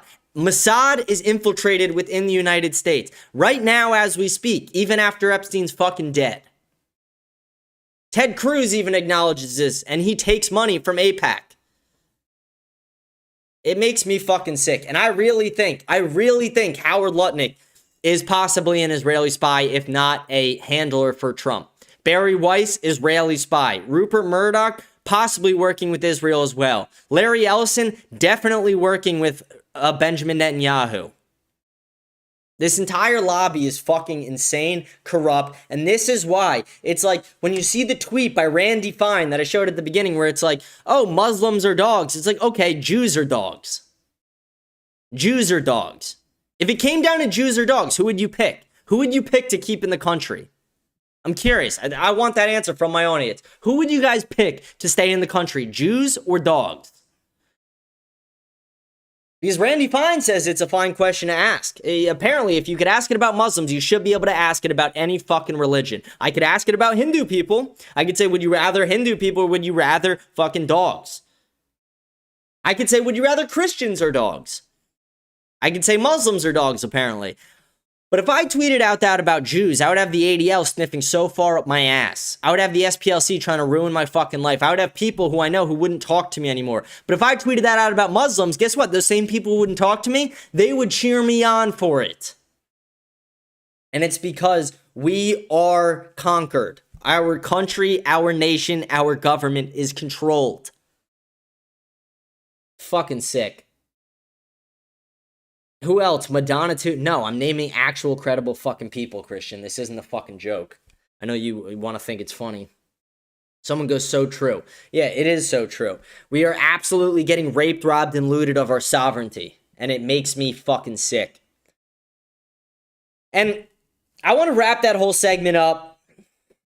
Really, to wrap it up, I just want to say, Howard Lutnick needs to be immediately investigated. Everything with 9/11 needs to be released immediately to the public. The rest of the 3 million files that the Department of Justice said they will not release, we need to demand that they are released to us, that there is full transparency. They want to claim to be the most transparent government of all time. Let's hold them fucking accountable. I want everybody to hop on X. I want everybody to hop on Facebook. I want everybody to hop on Instagram. And I want you guys to let the people in the government know. Call your local representatives. Call your senators. Call whoever the fuck and tell them you are not satisfied with the way the administration is handling this Epstein investigation. You are not satisfied with zero prosecutions. You are not satisfied with Howard Lutnick being able to walk around after lying about being on the island. You are not satisfied with Donald Trump lying about the files or Pam Bondi's handling of the files. Oh, they're on my desk. They don't exist. You stupid bitch. Sorry, I'm not actually Pam Bondi. That's not a... Before the fucking Secret Service shows up at my door. It's a joke, bitch. You stupid, dumb, blonde bitch, Pam Bondi. I'm not actually going to hit you. Don't worry. Don't worry. Don't worry. Fuck that bitch, though. Like, seriously, fuck that bitch. Everybody put pressure on the administration through social media. Use your First Amendment rights. Use your First Amendment rights, your God-given rights to speak, to get together, to protest. Call your fucking representatives and let them know how dissatisfied you are with the handling of the 9/11 files, the Epstein files, the lack of transparency, and the lack of prosecutions. And then another thing you should call your senators about is what we're going to talk about next, which is this 13-year-old getting his throat slit by a fucking super predator. I want to really quick check on this power chat thing for this guy, because I don't want people to not be able to send power chats. That's kind of how I'm trying to fucking make money right now. So let me see if I can figure it out within like 2 seconds. And if I can't, then I will, I'll just go back right into doing everything. I'm looking right now. Someone goes, much love and all good vibes. Just want to come say hi and spread some positivity. Thanks. Welcome to the show. Hope you're having a good fucking day. Yeah, see, I don't really know how to fucking do any of this.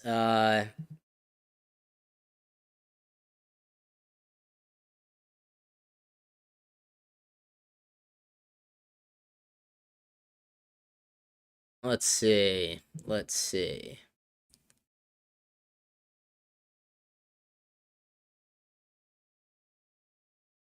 Alright, the power chat's not working right now to the guy who was asking. I'll have it fixed by tomorrow for the show tomorrow. Don't worry, I know how to fix it. It's just, I have to set a whole fucking thing up, type in account and routing numbers and a bunch of shit, and I'm not doing that right now. But just, if you want to send a super chat, send it on Entropy or YouTube, and don't worry, I'll read it out immediately on the show. Is it saying, when it says user doesn't have a valid payment method, is it saying you or me? Because I don't have a place for the money to enter into, so I'm guessing it's me. Like I said, I'll fix it for tomorrow. Don't worry about it. That's my fault. But yeah, if you want to send a super chat, send it on YouTube. It would be greatly appreciated. Or just send some subs on Kick. That would also be greatly appreciated as well. Kind of the same thing. And whatever message you send, I'll obviously read it out. Let's see. Let's go into our last topic of the day before we get into our comments, and that is going to be this super predator who slit the throat of a 13-year-old who was miraculously, by the grace of God, able to live and survive all this. But guess what? What about this super predator? Why do I call him a super predator? Is it because he's black? Partially. Why else do I call him a super predator? Because he has been released from jail for multiple violent felony crimes, and after he was released from jail by a douchebag woke liberal judge, he then tried to slit the throat of another white teenager. They fucking hate white people, these people. These super predators literally fucking hate white people. They go out of their way to try and harm and kill white people, and it's absolutely disgusting. And we're gonna watch this, or multiple videos of this kid and his family talking about it, and from court itself.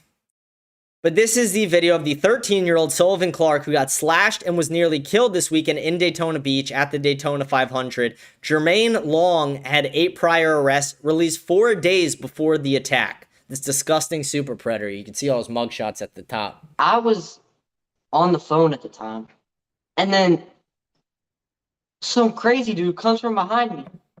And he tries to cut my throat. Daytona Beach police say this man, Jermaine Long, walked up and slashed that boy in the throat. He's got a long rap sheet of violent crime. 13-year-old Sullivan Clark recalls that moment he was attacked. While I was on the phone, I had turned my head up to look at the slingshot thing. And then, boom, before I knew it, he had cut me. He missed my jugular, though. I was on the phone at the time. Incredible that this kid survived. And then here's, you can kind of see the scarring right there. And let's see, let's go over to this video right here, which is following the attack. As soon as we realized what happened, I could see his neck gashed wide open. I could see all the way down to the meat. 13-year-old Sullivan Clark was on his phone walking with his parents near the slingshot ride when police say Jermaine Long walked up and slashed his throat. His mom, Lori, initially thought it was a robbery. I thought he was stealing Sully's phone. As soon as he slashed him, I yelled. I said, hey. Sullivan's father, Jared, says the sight was something he can never unsee. The doctor told him 1 millimeter deep, and we'd be having a different conversation. Sullivan says a split-second glance at a boardwalk ride is likely the only reason he survived. The crazy thing is, I turned at the perfect time because I was on the phone and I happened to be looking up at like the slingshot and I turned. And that's how he got the side of my head. God saved his life. Here. Police say they found Long hiding near the overpass on the pier and arrested him. As soon as we realized what happened, I could see his neck gashed wide open. So fucking, it's so sad. And then it's the last video I'll show you, and then we'll talk about all this.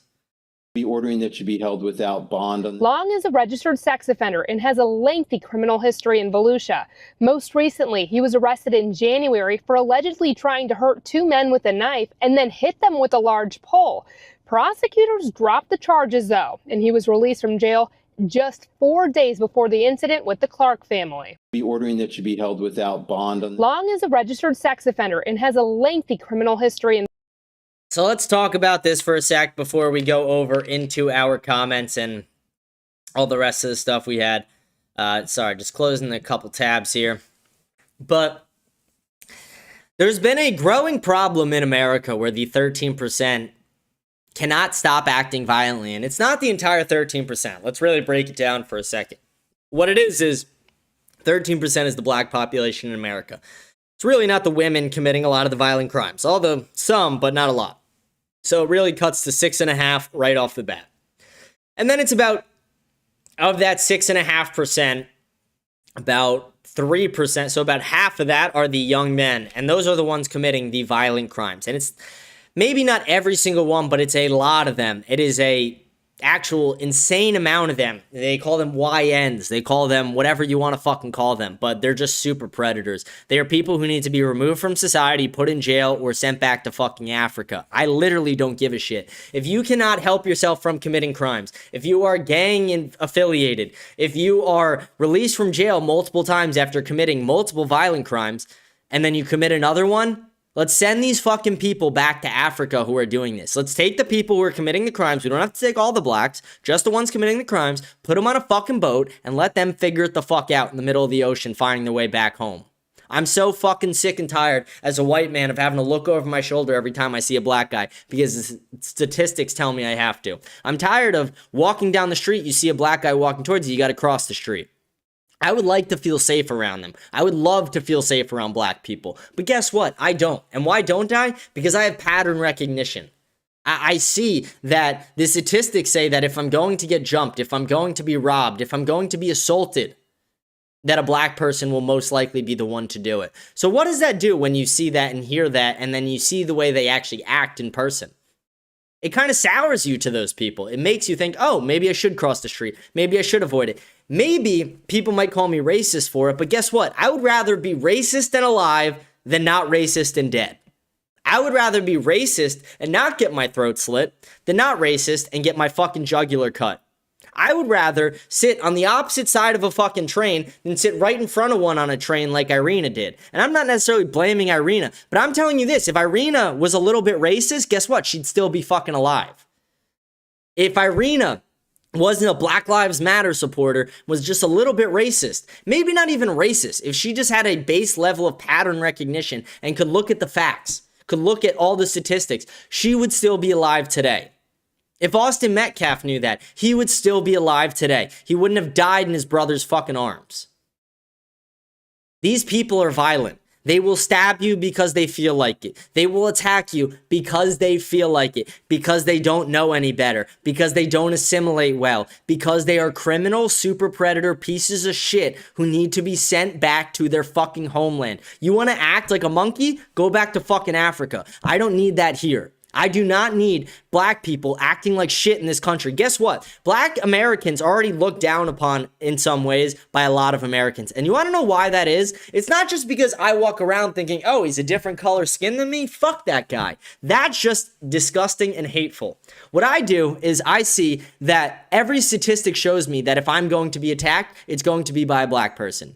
And that makes me think less. That makes me think that these people have problems that they refuse to fix. And when I see that every year those statistics get worse, that the murder rates in the black communities are going up, that the hood is only becoming more of a hood, it's not getting any better, does it help their argument at all? When they scream, you're a racist. No. It just makes me think they're little bitches. It makes me think that they are cowards. It makes me think that they are criminal super predators who need to be held accountable and responsible for one thing in their fucking lives. Because I'm sick and fucking tired of being told that, oh, you can't cross the street when you see a black guy. That's racist. Why wouldn't you sit here next to that black person? Why? Because I don't want to fucking die. Because I do not want to die. And maybe it's not that guy who's going to kill me. Maybe the guy on the train who I sat next to, maybe he wouldn't kill me. But maybe he would. And the statistics say that if it's anyone on this train, it's him. So I'm sitting on the other fucking side of it. I'm so fucking sick and tired of people wanting to be like, you're racist, you're this, you're that. It's like, no, I actually just give a fuck about my life. I want to live. I want to survive. I want to be alive to have great-grandchildren. I don't want to die getting my throat slit on a fucking train or on a bus or at a fucking track meet or at Daytona 500 by a super predator who cannot control his anger and cannot control himself. A guy with an average IQ of fucking 80 makes me sick. Someone goes, it was a miracle. Even Nick admitted white people commit more antisocial crimes. Per capita, not true. Not at all. Per capita, nowhere close to true.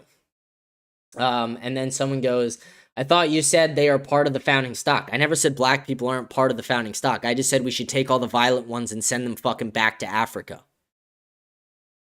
I think the founding stock of America, how I view the founding stock of America is generally white people, Mexicans, and some black people.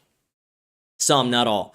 And then I would even go as far as to say is like anyone who immigrated to the country prior to like when's the hard seller shit? 60, like I would say, I don't know, in the 50s, a little bit before the hard seller. I would say you're part of the founding stock. You were here for the Industrial Revolution, World War I and II. Your families probably helped build some of the better cities in this country. I would consider that part of the founding stock. I think World War I, World II, Industrial Revolution, Internet, all those things. Those are massive parts of America, massive chapters in American history. So I would consider that founding stock as well. I'm saying you are racist, saying that deporting anyone who isn't an immigrant is extreme. I think we should deport violent criminals, actually. I have no problem deporting people who have been arrested multiple times for multiple violent crimes. I actually think the reason I want them deported is because I've kind of changed my opinion on the death penalty slightly. The Catholic Pope came out and has been anti-death penalty. And I kind of see his point on it. So my new solution is instead of, normally I would say hang these people in the fucking streets. If they want to act violently, let's hang them in the fucking streets. But I'm being polite. I'm saying send them on a boat to Africa. Let them be with their own kind. If they want to be violent and act like shit and act like apes and monkeys, send them to Africa. They can go live with the animals. I have no problem with that. And if that's racist, again, I'd rather be racist and alive than not racist and fucking dead. And I will die behind that any fucking day. Makes me fucking sick. I think deporting non-immigrants is too extreme. Okay, but are you for the death penalty? Because if you're for the death penalty, but you're not for deporting those same people that you would give the death penalty to, no offense, I view that as more extreme in some ways. But But these people, man, they need to be held accountable. And again, like Nick Fuente said this, and it's like such a great quote, but it's like, if black people were like super polite and nonviolent and all that, people would be excited to see them. Like if black people were the outstanding citizens in society, I would go out of my way to be around as many black people as possible. Like, why wouldn't I? If black people were the best, if they were super nice and compassionate, and I don't even give a shit about those things, but if like they were nonviolent, if they could speak regular English, not broken English, then people would go out of their way to be around these people. But guess what? They go out of their way to not live in the black neighborhoods. They go out of their way to not be around them. And why is that? It's because most people's encounters with black people are negative. The majority of encounters I've had with black people have been negative. I have been jumped by black people. I have been robbed by black people. I've had black people break into my house. The majority of instances where I have encountered black individuals have been negative. Have I had some very positive ones? Yes. Am I friends with black people? A couple, not a lot, but a couple. I went to an all-black college for about a year. I know a lot of them, and a lot of them act like absolute dog shit. Someone goes, this is never going to happen, bro. Yeah, I know. I fucking realize they're not going to start deporting the criminals. I wish they would. So you are pro death penalty, but you're not pro just deporting them instead of killing them. See, that I find that to be ridiculous. Older black people are nice typically. Yeah, because they went through racism. They get it. They get it. Like Muhammad Ali was one of the blacks who was like, guys, we're against race mixing.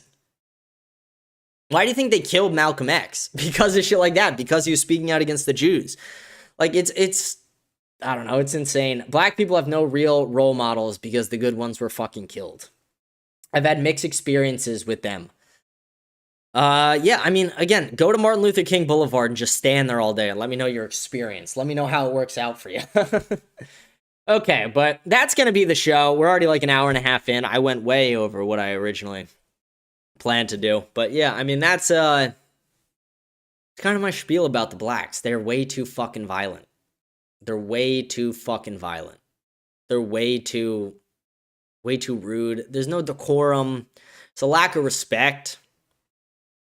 And they are like, they're just racist. And like people want to say like white people are racist. It's like, no, like I don't hate black people. I just fear the violent ones. And I don't want to be around the violent ones. And that's just me saying I don't like violent people. I don't like violent white people either. I don't like violent anyone. Unless you're fighting in the fucking UFC, I don't want you to be violent. I don't like violent people in general. But the majority of them just happen to be black. But black people hate white people. And again, not all of them, but a lot of them hate white people. A lot of them despise white people. A lot of them were taught their whole childhood that the white man wants to enslave them and hold them down and make their lives a living hell. That the reason that they're still in the hood and their mom's a fucking crack hoe and she's a baby mama and her dad and the husband's in jail is because of the white man.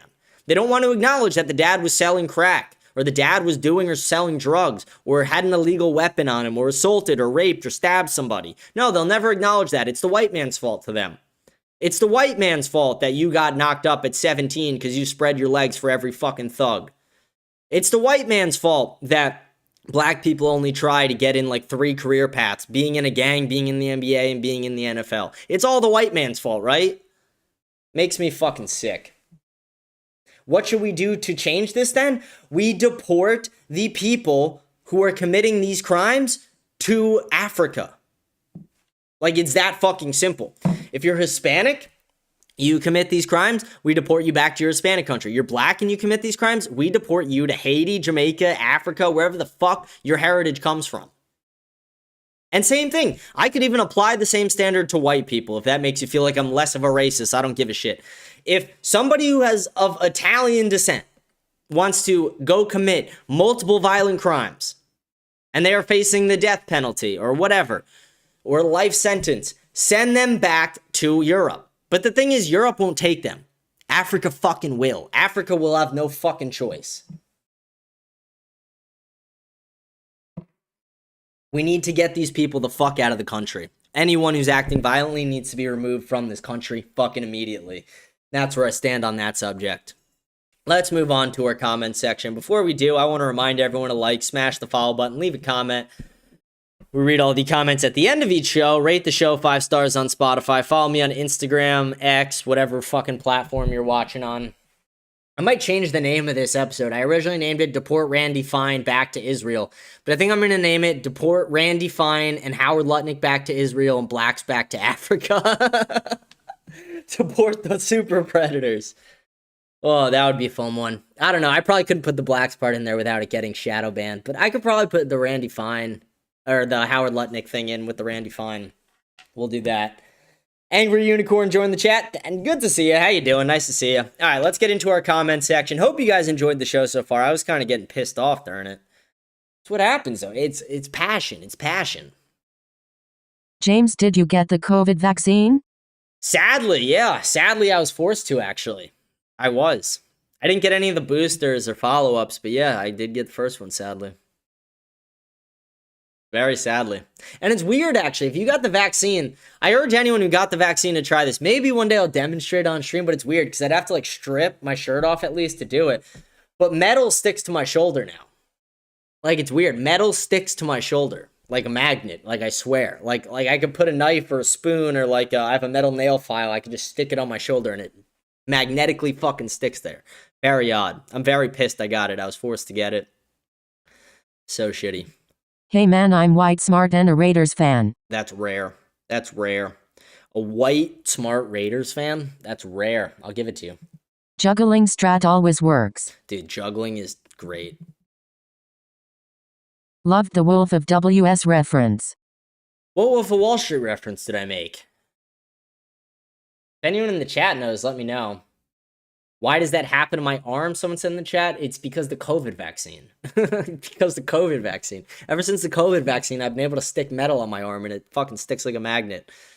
I'm trying to think. What was the Wolf of Wall Street reference I made? Did I make one? I don't know what I said, but I appreciate it. The reason so many nations such as the Somalis and whatnot are so impoverished is due to the fact that they've been prevented from any form of growth from the moment of their independence. Yeah, it's the white man's likewise, fault. The reason that so much bitch. migration from these nations exists is due to the fact that in their colonizations they were integrated into the European and Western sphere. The fact that you fail to comprehend literal elementary cause and effect concerning immigration utterly baffles me. No, it's not, because the average IQ of that country is like 60 and they have like no fucking rape and child rape laws and they're just retards and they all rob each other and kill each other. No, that has nothing to do with it. What is on my forehead? Someone says in the chat, dude, it's Ash Wednesday, you fucktard. I thought you were a Christian. I know your name's Christian, but I thought you were a Christian too. Here's the responses to that retard's comment. So blame Whitey? This is Christian's comments, actually. I can tell you this, I wouldn't exist if it wasn't for colonialism. Dude, I'll colonize you. I do see your point though, a lot of the immigration is caused by hardship. He's not blaming white people. He's literally stating historical facts. It sounds like he's blaming white people. Jamin, shut up, you're a bitch.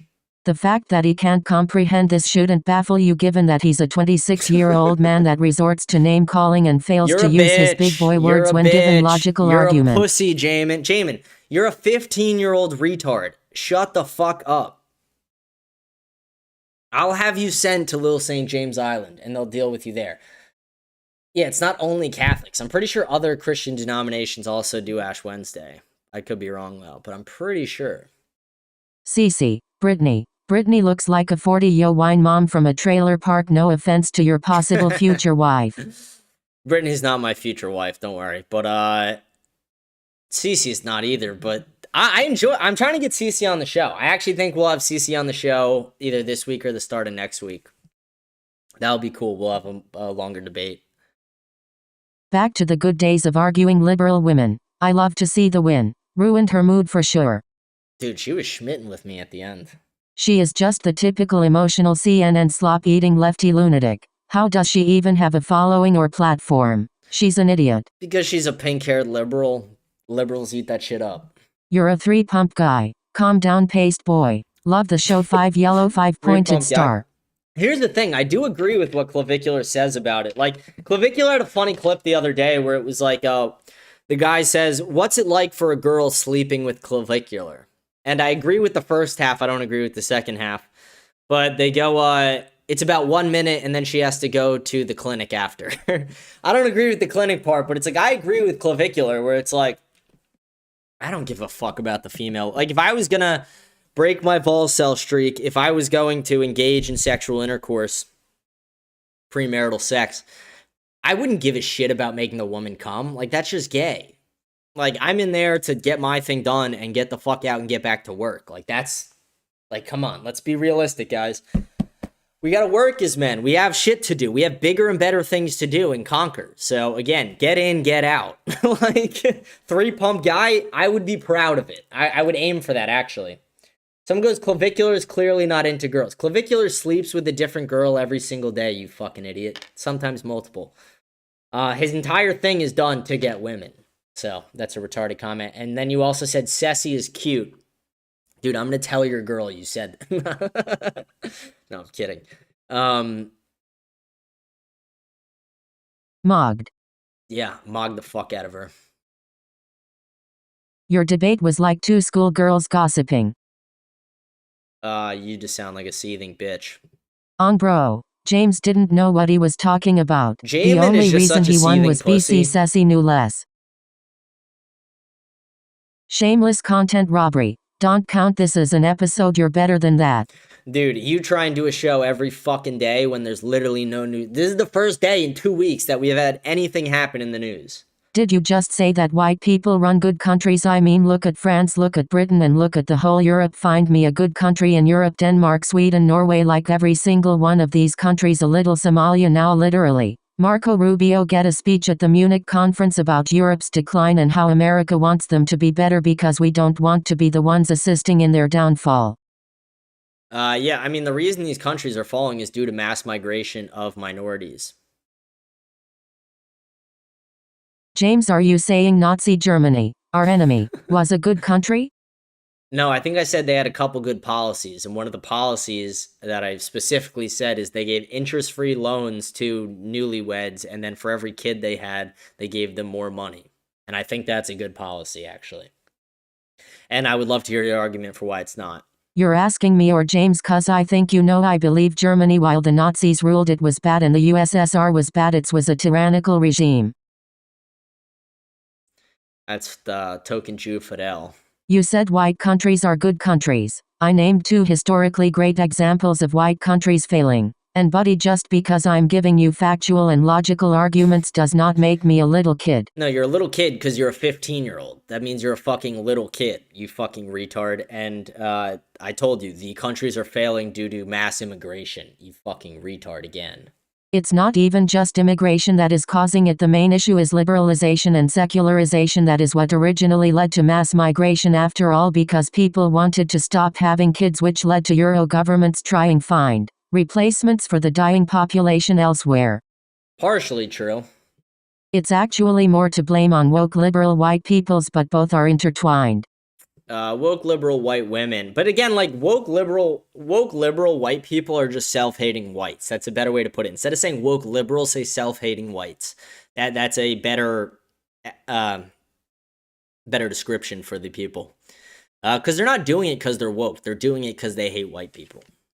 The reason why Europe is falling somewhat is actually not because of immigration. In fact, immigration is what's preventing it from failing more. One of the main reasons why Europe is failing is because of low birth rates. Without immigration, the population of Europe, this is one of the reasons why I lost that friend, which is crazy given the fact that I take a very balanced position and make the same logic for America. Who fucking cares that you lost a friend? Who gives a shit? I have people telling me they want to kill me. Get over it. Life moves on.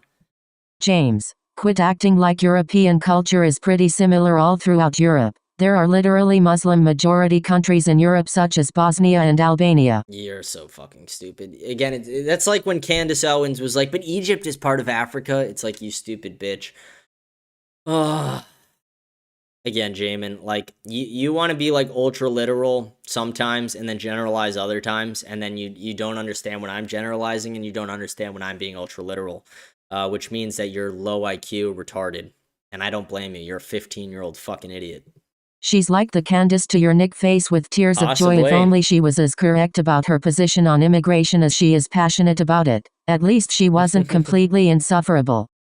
Yeah, I mean, we'll get to really feel it out when I get her on the show. That'll be fun.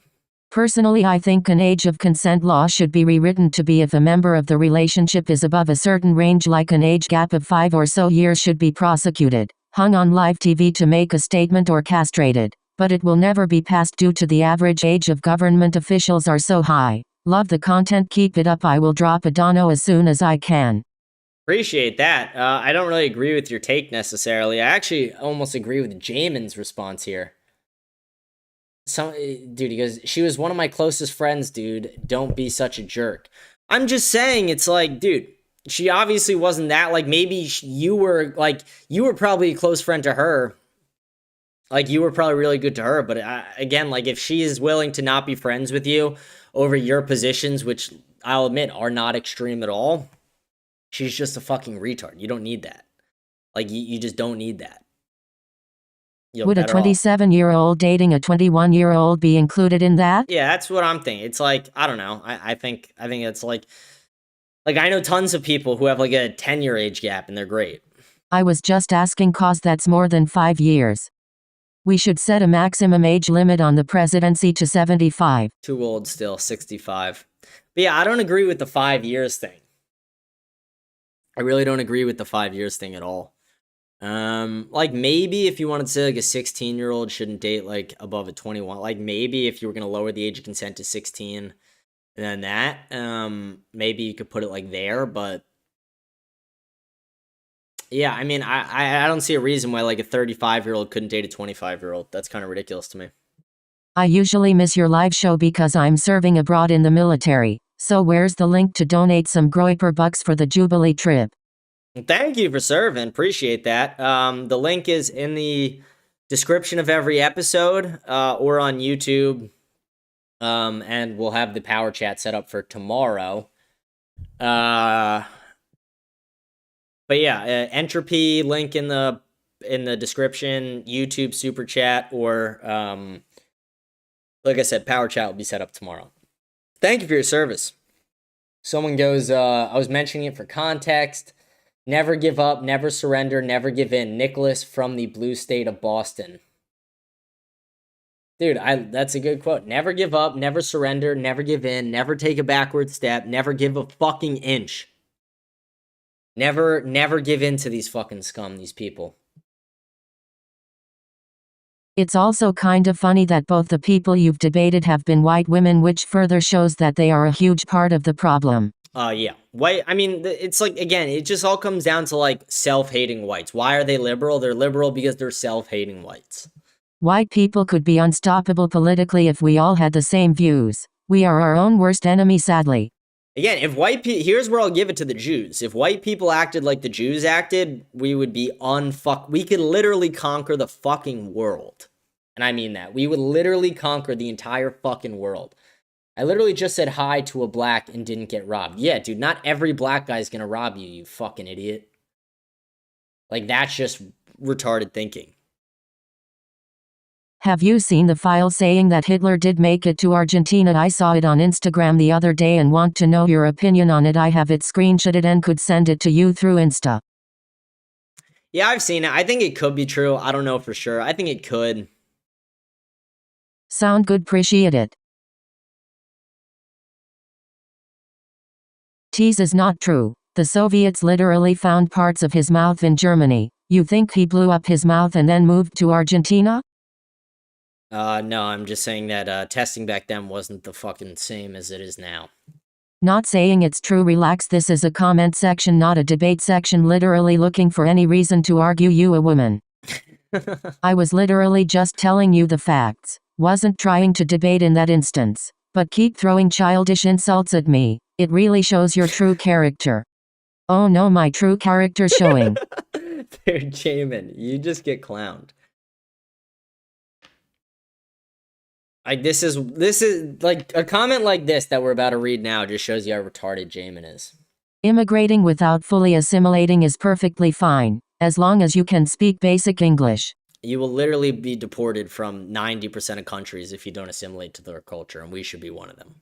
You have to understand American culture borrows from other cultures. Let's use our food as an example. Dude, hamburgers are from German American culture. French fry. Fuck off. Don't care. Do not care, actually. We're just skipping over your fucking comment. We'll go to the next one.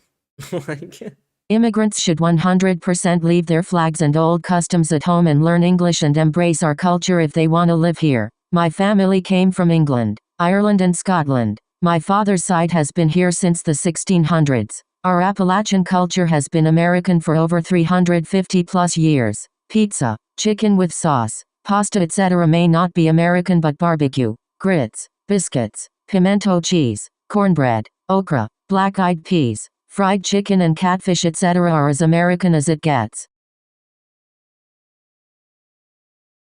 In the U.S., assimilation means learning English, following U.S. laws and participating in civic life. It doesn't require to erase your culture, so in that sense I agree with assimilation. No, it's actually way more than that. It's putting America over fucking every other thing. And it is partially leaving your flag behind. It's leaving your other culture behind and becoming a part of American culture. But again, you don't get that. Broski, I kind of agree with you, however I don't think we should just forget our old culture completely. Personally, I literally almost never listen to Spanish music. My music style yacht rock. I am probably one of the most assimilated Latinos you will meet. I literally sound like gringos speaking English, however I do know many people who still have strong connection to their former culture. I think we should just start persuading them to adopting American customs and learning the language of the land. Support them. I'm somewhere in between what Jamin and Broski are saying. Also, for those of you that don't know, I am not an immigrant technically because I was born in Puerto Rico, a U.S. territory, but my mother was born in New York City and I grew up speaking English and moving around the country because my stepfather was in the army. I only We don't need your whole background. It's very hard for an adult to learn English so well. He sounds like white guy, so although I do advocate for them learn our language, I don't expect speak it perfectly. I actually do. Bear Cub fanboy, you can't keep claiming all of our stuff. After 400 years in America we own all our shit. Wasn't no internet back then. Stop it, dude. Stop claiming white people stuff and that we didn't know how to cook. Just stop. It's hard to argue with ignorant people. BC, you have so much experience with being retarded. Why don't we just deport me? Someone said in the live chat, because I actually do shit for this country. Because I'm American. Because my ancestors fought in the wars of this country and built the greatest cities in this country. Like, retarded comment. Because I am American culture. Because I actually fucking speak English. First of all, I'm not claiming any white people stuff as I am half white myself. Second, I'm literally just stating well-known facts and you're trying to ignore and dispute the facts. And not once did I ever claim white people can't cook. I simply stated majority of the foods that we eat in the USA today aren't inherently American. And then you named a few examples of foods that you think are American. And then I logically proved you wrong. Except for the pimento cheese wedge, which is a Spanish-American food. Dude, like, talking about food, again, is retarded. Christian goes, so did mine. Your parents or grandparents fought in the wars of the country? If they did, then I would consider you part of the founding stock if they fought in the major wars of this country. What about Clav getting frame mogged? Dude, did you hear the ASU frat leader is not even in a frat. He's just a GDI pussy. He's a GDI pussy. Bro had to call in Andrew Tate. That was funny. That was a funny collab, though. That was sick. I'm not gonna lie.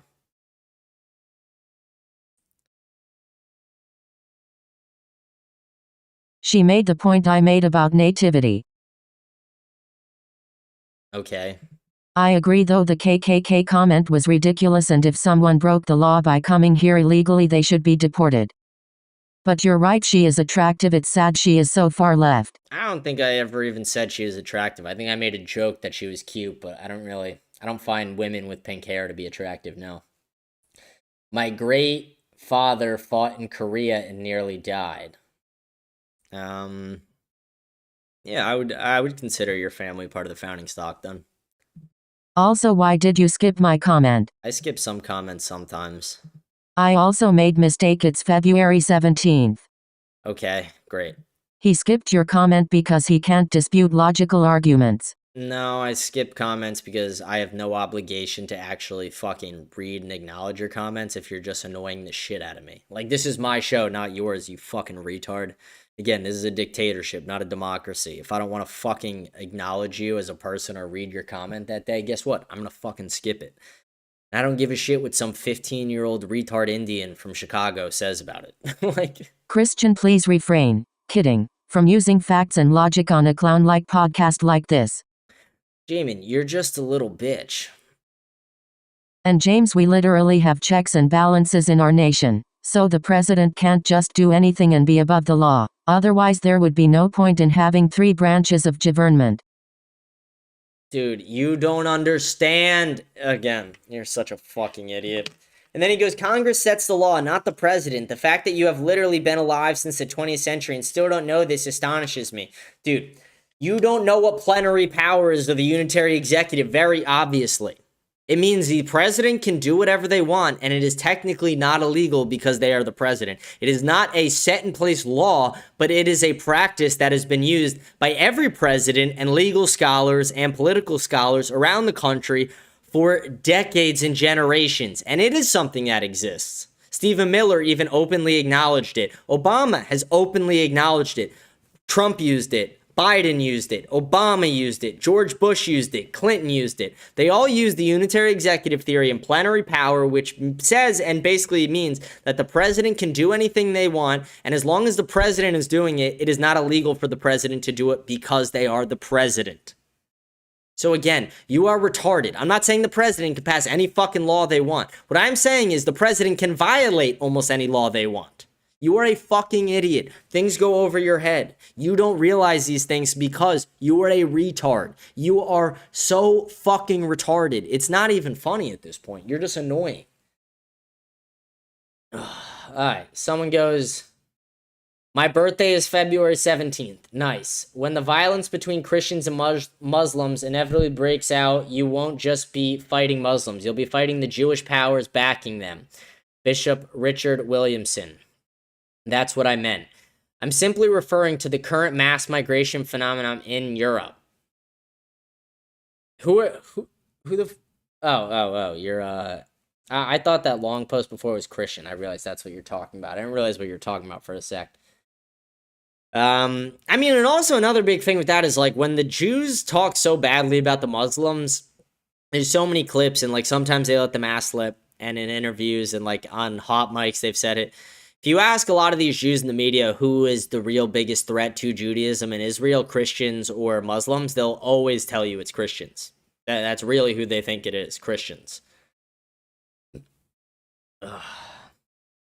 I love how you deport half of Cubans and replace woke white people. I feel more strongly about them than even defending Jewish people, and I know you don't like them. I can tell. It's not I don't like them. I don't like oligarchs. Are you talking I don't like Jewish people, you're saying? I have no problem with just Jewish people. My problem is the way they organize against the country. I have no problem with the people themselves. Like I said, like, literally my best friend is Jewish. I have Jews in my family. Like, they might not like what I say, but I do have Jews in my family. Like, I have people around me who are Jewish, and people are like, oh, you just hate them.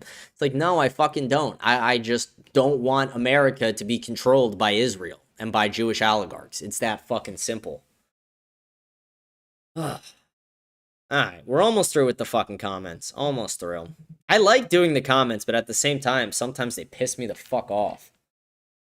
Cubans. Oh, you're saying I don't like Cubans? It's not I don't like Cubans. I just think we should conquer it. Like, kinda not really, but it's like, I think the United States should do what it has to do to control the entire Western Hemisphere. It's in America's best interest. Whatever puts America first is what I'm for. So, depends on the plan. Never left a comment, but I've been wondering if you'd consider doing a show about the US in the Olympics over history, mostly how our competitors have seemingly started being more and more anti-America. I talked about that briefly the other day. Maybe I'll do a show on it sometime soon. But yeah, it really does piss me off and disgust me. That one video, the guy saying, I don't support everything happening in America. I'm just here for my friends and family. It's like, literally, fuck you. People died for that flag. People poured blood, sweat, and tears into being able to represent their fucking nations. And you are a fucking utter disgrace to sit there and say you don't want to support our nation. Fuck you. You should not be the one out there right now. Fuck you. Fuck that Olympian. Fuck all the people who want to say, oh, I don't actually represent America. I'm just here for my friends and family and myself. No, fuck you. Like Herb Dean said, the name on the front means a hell of a lot more than the one on the back. USA means a lot more than your fucking stupid ass sorry last name. And these fucking people who want to go up there and make a mockery of us on the world global fucking stage at the fucking Olympics. Every fucking country's there. And what are the USA ones doing? We're the only country doing it too, where our competitors are standing up there saying, fuck America. Fuck you. The name on the front means more than the one on the back. Burn that through your fucking heads. Our competitors meaning our representing athletes. I worded that badly.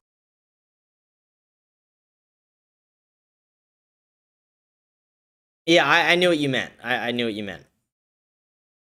No, Vivek Ramaswamy is not an anchor baby. Yes, he is. He was born in Cincinnati, and that's ChatGPT. Ohio, in 1985 to Indian immigrant parents. Being born in the U.S. automatically makes him a U.S. citizen, but the term anchor baby is typically used, often pejoratively, to describe children born in the U.S. to non-citizen parents primarily to secure immigration advantages. Response. I'm not doing it. If you want to write one yourself, I will fucking listen to it, Christian, about Vivek and being an anchor baby, but I'm not listening to a ChatGPT response. Fuck off. Come on.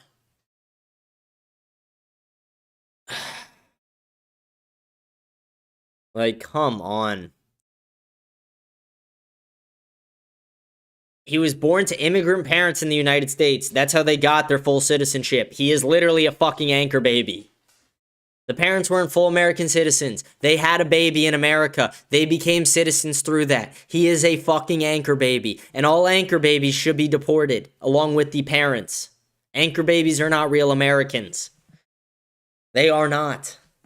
That law was never meant for the children of immigrants. It was meant for the children of slaves. That law should have went out the fucking window the day slaves went out the window. I thought someone just knocked on my door. It was my dog. My dog just wagged her fucking tail. I thought someone was hearing me screaming about immigrants and was like, what the fuck are you doing? See? Look at Delta. She's just right here. She's chilling. She's chilling. All right, we're almost done with the comments, though. Someone goes, America wasn't built in a day. It's still not fully built yet. We need a few more states. Ugh.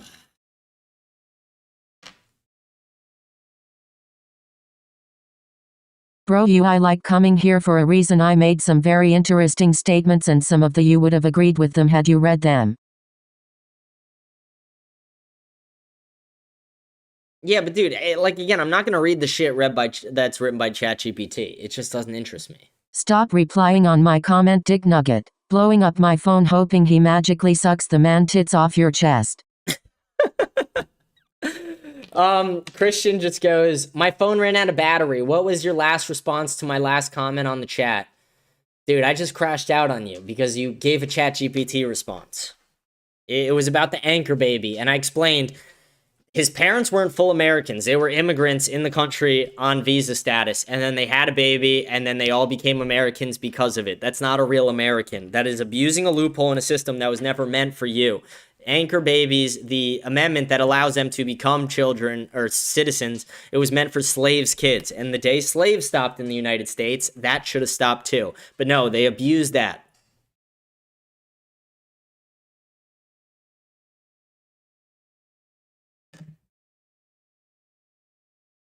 Who the fuck are you talking to, posse? Why are most of such fucking assholes, including James at times? Jesus Christ. Dude, I am an asshole at times though, but that's like what makes me better at this. Like if I was just super fucking nice, this show would suck. Vivek wasn't born illegal. No, he was born as an anchor baby, which is what I called him. I called him a fucking anchor baby, and you gave me a ChatGPT response saying that he's not an anchor baby. Talking shit in one sentence, then immediately complaining. You're as bipolar as a woman. Then he corrects Christian's spelling. Okay, too. spelling bee teacher, I write like that because I'm in hurry. Mind your own effing business. Dude, like, Christian, I mean, I'm saying this from the bottom of my heart. I'm not. You engaging in fights in the comments only, like, doesn't hurt your case with me, but it only, like, and it only riles these people up more to go at you. Like, because half of them are rage baiting you, some are not. But the ones that are rage baiting you are only going to double it. Like the kid who like commented on your girlfriend, he's just going to double it every time you engage with him. It's not the same as child of illegal. Yeah, it is if they're on a fucking visa. It is literally the exact same. If they're on a temporary visa and they do it, it's the exact same fucking thing. They're not Americans. Vivek is not a real American because of that. Like, if somebody comes here from China on a temporary visa and then has a fucking child here, that's an anchor baby. That is the definition of what an anchor baby is. And you're like, oh, it's not the same as illegal. It's the same fucking thing, though. It's literally the same fucking thing, basically. When did you learn to juggle? 2 Thanksgivings ago. All right, dude. Like, your comments, come on, dude. Like, why are your comments so fucking long all the time? Are my family part of the founding stock? The big waves Italian and Puerto Rican immigration, there was some overlap. Italians. Most Italian immigrants came to the U.S. between 1880 and 1920, particularly from southern Italy and Sicily, escaping poverty, natural disasters, and political instability. Puerto Ricans. Since Puerto Rico became a U.S. territory in 1898, Puerto Ricans could migrate freely. The major migration waves to the U.S. mainland, especially New York, began around 1917. Relax. All right, I missed that. Let me just read it. Yeah, I already said you're part of the founding stock if your grandparents fought in the wars. But you saying, but why? It's because he's a fucking anchor baby, and we're not going to reward an anchor baby with an election win. We're actually going to campaign against him as hard as possible. I will literally be going to Ohio to campaign against Vivek because he's an anchor baby, and I'm against anchor babies. Saying he's almost completely assimilated. One thing, he's not completely. Second of all, he's definitely not. I mean, look at his kids' names. They're not even close to American. They're Indian. He discovered America is what he did. He was a brave Italian explorer, and in this house, Christopher Columbus is a hero. End of story. Tony Soprano, one of the greatest clips ever. Unreal clip. Such a great episode. When they're like, yo, can we go down to this fucking anti-Columbus rally and beat some ass? Like, such a great episode. Good luck. Yeah, dude, I promise you, Vivek will not win. Again, look up what happened to Joe Kent. If you don't think we could flip Vivek's election, look at what happened to Joe Kent. We don't need to go for the other Republican. We just need to make Vivek lose. That's all that needs to happen. Isaiah 43 hours and 18 minutes 19. Do not remember the former things, nor consider the things of old. Behold, I will do a new thing. Now it shall spring forth. Shall you not know it? This highlights God's ability to redeem the past and create something new. That's my reaction to you saying that Christian women who changed their lives around, who did bad things in the past, will always be whores. Tell to Mary Magdalene.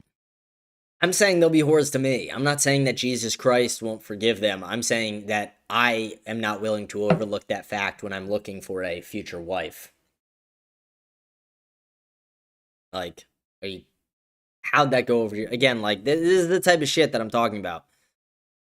So it's like, just shut the fuck up sometime. like, it's a stupid comment. All you care about is policy, not heritage. Yeah, well, his policy is pro H-1B as well. And it's, he goes against identity politics. So you guys are the fucking same. Tell that to Luigi Mangione. Like, okay.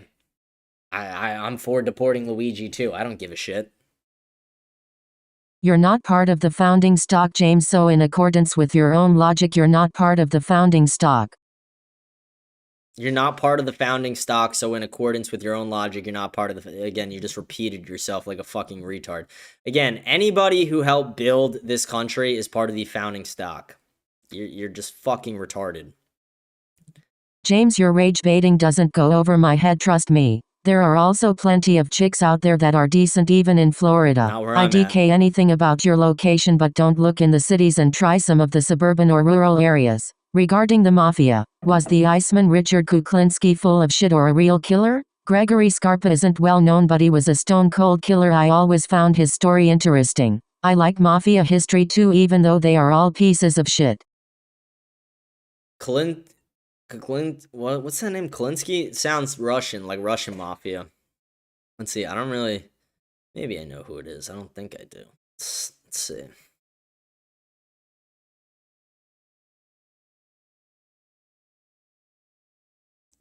Jersey Mafia.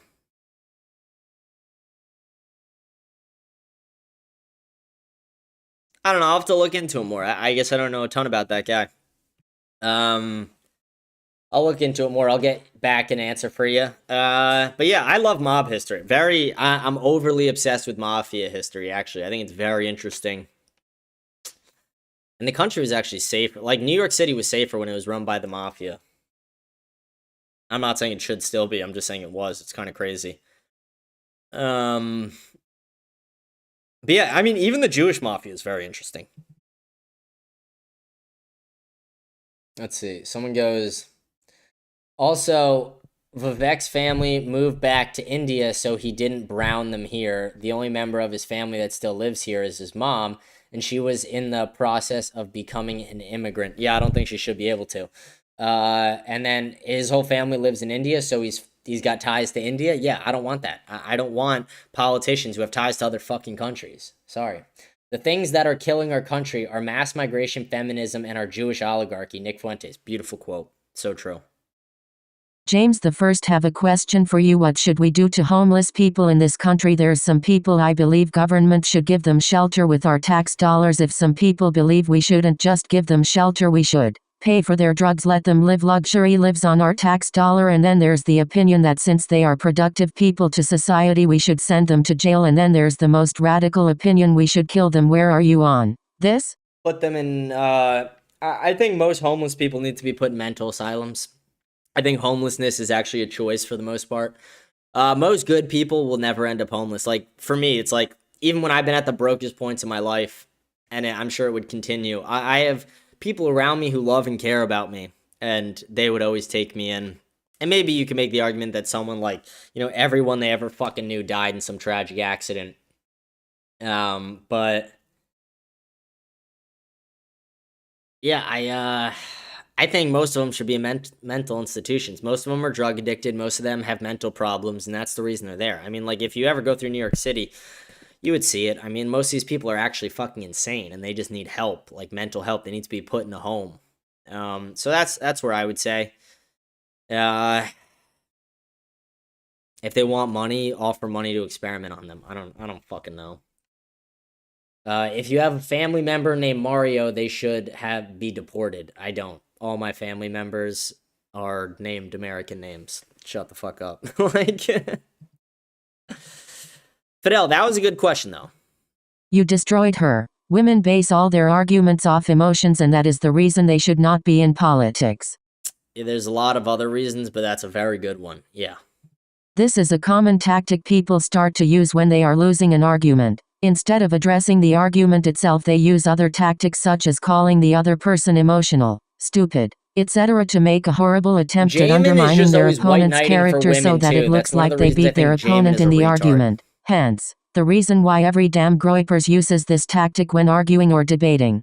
When we call women emotional and stupid, it's just because they are. It's funny how all the women agree with me, and then Jamin's just white knighting, like, you women, you don't even know what you're talking about. You're not emotional. It's like, dude, women kind of suck sometimes. Yes, that's a tactic, but it doesn't mean we can't state a fact when it's true. Have you ever met or talked to a woman? We're biologically engineered to be more emotional and empathetic. This should be a consideration because it is a factor, whether you or like it or not. I can be butthurt over the fact that women aren't well equipped for major roles in politics, but it doesn't make it any less true that our emotions tend to get the best of us, and we can't have a woman's emotions ruling a country. Yo, woman, if you're 18 years old and 18 years or older and single, hit my fucking DMs. I need a based wife. No, I have no clue what you look like. But yeah, again, Jamin is like, no, that's not true. Why are you calling these women emotional? They're not emotional. And then this woman's like, no, we are, and we shouldn't be in politics. Jamin is just such a fucking white knight. It's crazy. Sorry, Indian knight. Maybe I should call him that. Rachel, since you are woman, and you think women are too emotional, In accordance with your own logic, I will not accept your invalid opinion because it's too emotional. Yeah, Jamin, you really got her there, buddy, dude. You really, like, Jamin, you're such a fucking loser. Holy red herring. Gave up 30 minutes in. This bitch is so annoying. What's so ludicrous, lol? That women tend to be more emotional and empathetic, which is inherently true, or my opinion on whether they should be involved in government. Women do tend to be more empathetic, while men tend to be more outwardly angry. I would rather have an empathetic leader. Historically speaking, leaders with less empathy tend to cause more chaos than leaders with empathy. With Hitler, Mussolini, Hirohito, James Buchanan, Maduro, and Stalin serving as prime examples of leaders with lower levels of empathy causing higher levels of destruction. They were all very effective, though, and that's what you're missing. And I'm not even arguing that they were effective for the greater good, but they were very effective. Christian goes, bro, don't bring his ethnicity into it. He is mixed. Yeah, I'm making a fucking joke, dude. Relax. Again, like, this is part of the problem. You can't get offended when I make a fucking joke. White knighting, Indian knighting, shut up. Who cares? It's funny. We can disagree about whether women belong in major leadership roles, but the presidential office is not the place to test your preference for empathy. Yeah, I would literally rather watch this country burn to the ground than ever see a fucking woman in office. Alright, that's all the fucking comments we got there. Holy shit, we finally got through it. Holy fuck. I feel like I just got raped. I literally do. 100 straight comments and half of them are Jamin bitching and like on his period. I literally, this is worse than a rape victim because that didn't stop. Like that lasted so long. I bet rape is like pretty quick. I bet when you get raped, it's like the guy's in and out in like 2 minutes.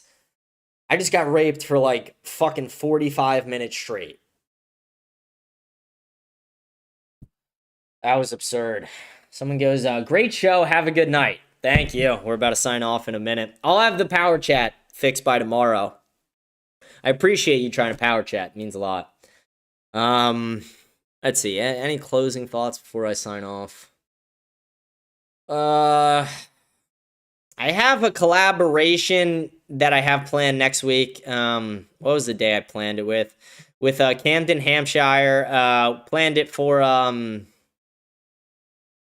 next Tuesday.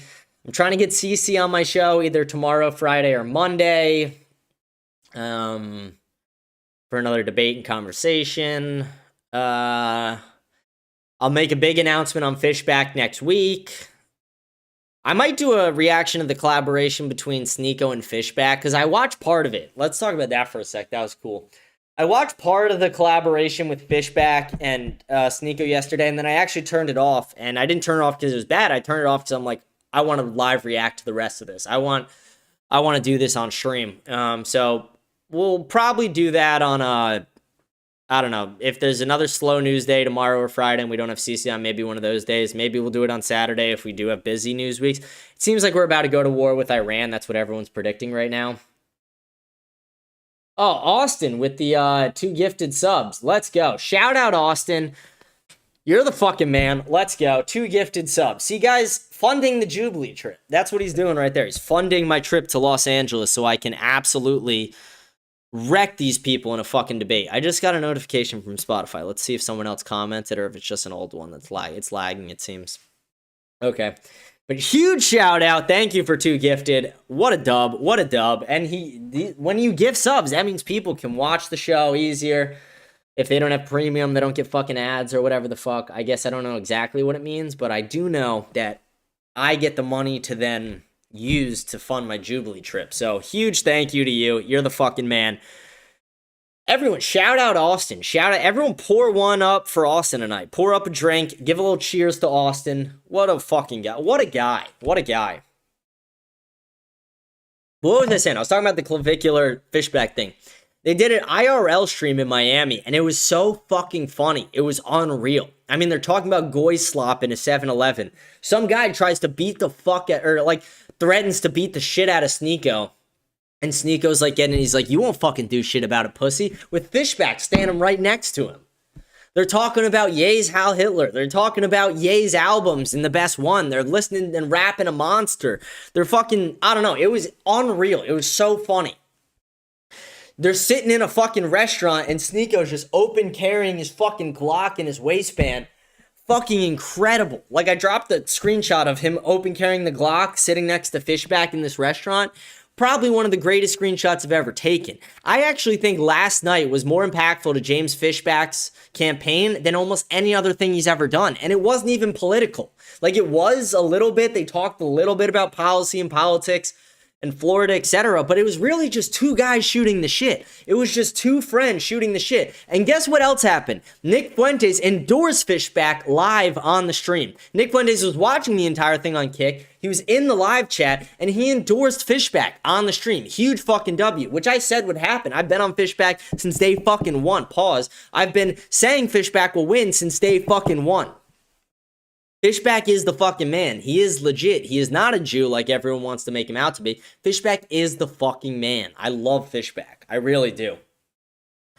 And we are going to get him on the show eventually. Don't worry, guys. I'll make an announcement with that next week. Don't worry. But I really think it was one of the most impactful things to the campaign because it really just showed a different side of him. He's like just this 31-year-old guy. He's like one of us. He's 5 years older than me, 4 years older than me. He's fucking great. He even said that the day GTA 6 comes out, he's taking the day off. He's going to make it a holiday in Florida, take the day off, and he's going to play GTA 6 all day in the governor's mansion. That he is going to take the top performing high school student from every single county, and he is going to bring them to the governor's mansion to play a GTA 6 marathon and play some Call of Duty with him. Like, that's fun. That's fucking fun. Make it fun. Make shit fun for kids. Give them another reason. Like, scholarships are a good reason for a lot of people. Recognition from their parents and teachers, that's a reason for a lot of people. But some people just want to accomplish funny shit. And what's funnier than going to the governor's mansion to play GTA 6 with the fucking governor? That's sick. That's actually incredible. It's so funny. Someone goes, I'm not dying for Israel in the live chat. Yeah, don't die for Israel. Someone goes, I like Fishback, but he seems like a massive yes man, only going based off your coverage of him though. Yeah, I mean, I think he's playing into it a bit, like when he says goy slop and stuff like that. I don't think in his everyday life he's really, maybe he used those terms, maybe not. But I think he's just a groiper, and I think he's trying to act like he is, but act like he isn't at the same time, if that makes sense. He doesn't want to play into it too much because then, Florida's a Zionist-ass state. I mean, next to New York, all the Jews are here. And all the ones in the media and powerful ones are fucking here. And the Jew Mafia, they're here. So he doesn't want to get, whacked. He doesn't want to get his entire campaign destroyed by going too hard into it. But at the same time, he's leaning enough into it that it's pretty clear that he's a fucking groiper, that he's America first in every fucking way. I really like Fishback, and again, I'm at this point, I'm staking a lot of my credibility on saying I think Fishback is one of the most legit politicians we've seen in a very long time. And I will continue to campaign for the guy until I see something that, really goes the opposite way, but I don't think we're ever going to see that. I think Fishback is legit. I think he is the man. I think he's real. Fishback is real. No, I'm kidding. Fishback is against Israel. He literally calls it a terrorist state. My name is Mario. See how I just knew to read that in the Italian accent? My name is Mario. Vaffanculo stronzo. Tu hai un bene bagulo. I trust your instincts of him. I've met him multiple times. Okay, let me poll the people who are in the live chat. Now, there's really not a lot of people in the live chat anymore, but we'll poll the people in all the live chats. And then I'll ask people to comment on the episode about this. Should I drive 3 hours tomorrow to go see Fishback at one of his events? I used to live in Naples. It's about 3-4 hours from where I'm at. Should I go to Naples to see him there? Maybe. It's also just a chance for me to go visit people in Naples again. But should I do it? And should I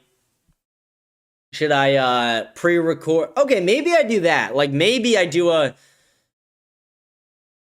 a reaction stream to the Fishback Sneeko thing earlier in the day and then drive to Naples later in the day, and the show is just pre-recorded and uploaded and we don't do a live show tomorrow. Someone goes, do you speak Italian? I know how to curse you out in Italian and tell you have a tiny dick, but that's about it. Dual citizen, US and Italy? No, I'm not. No, I'm just American. If you're feeling up to it, that'd be dope. Yeah, maybe I'll do it. I don't mind the drive. I don't mind the drive. It's such an easy drive. It's literally one road the whole way. The road's called Alligator Alley. Kind of funny, because you see a bunch of gators on it. Christian goes, he probably is. Christian, I have one fucking passport. Relax. Relax. Don't fucking come in your pants at the thought of me being a dual citizen. Ugh. Yeah, maybe I do that. Maybe I do that tomorrow. I don't know. I'll think about it. I'll again join the Telegram channel. Stay updated on these things because I'll let you guys know these things. That's gonna be the end of the show. I mean, we're almost at 2.5 hours at this point. I'm fucking tired. I gotta get this uploaded to Spotify still. It's almost 10 p.m. my time. So let's sign off. Thank you guys for tuning into the show. Thank you for being fans of the show. Thank you for watching America Unfiltered on whatever platform you're watching on. Remember to like, smash the follow button, leave a comment. We read all the comments at the end of each show. Rate the show 5 stars on Spotify. Follow me on X, Instagram, Kick, whatever fucking platform you're watching on. Just hit that follow button. It's that simple. And then join the Telegram channel as well. Stay updated on all things America Unfiltered. Thank you guys. I will see you guys tomorrow on Thursday. Thank you, and I hope you have a great night.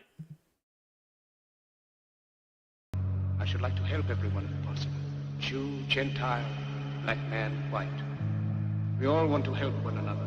Human beings are like that. We want to live by each other's happiness, not by each other's misery. We don't want to hate and despise one another. In this world, there's room for everyone. The good earth is rich and can provide for everyone. The way of life can be free and beautiful. But we have lost the way. Greed has poisoned men's souls. It has barricaded the world with hate. It has goose-stepped us into misery and bloodshed. We have developed speed, but we have shut ourselves in. Machinery that gives abundance has left us in want. Our knowledge has made us cynical. Our cleverness hard and unkind. We think too much, feel too little. More than machinery, we need humanity. More than cleverness, we need kindness, gentleness. Without these qualities, life will be violent. All will be lost. The aeroplane and the radio have brought us closer together. The very nature of these inventions cries out for the witness of men. Cries out for universal brotherhood, for the unity of us all. Even now, my voice is reaching millions throughout the world. Millions of despairing men, women, and children. Victims of a system that makes men torture.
God is within man, not one man nor a group of men.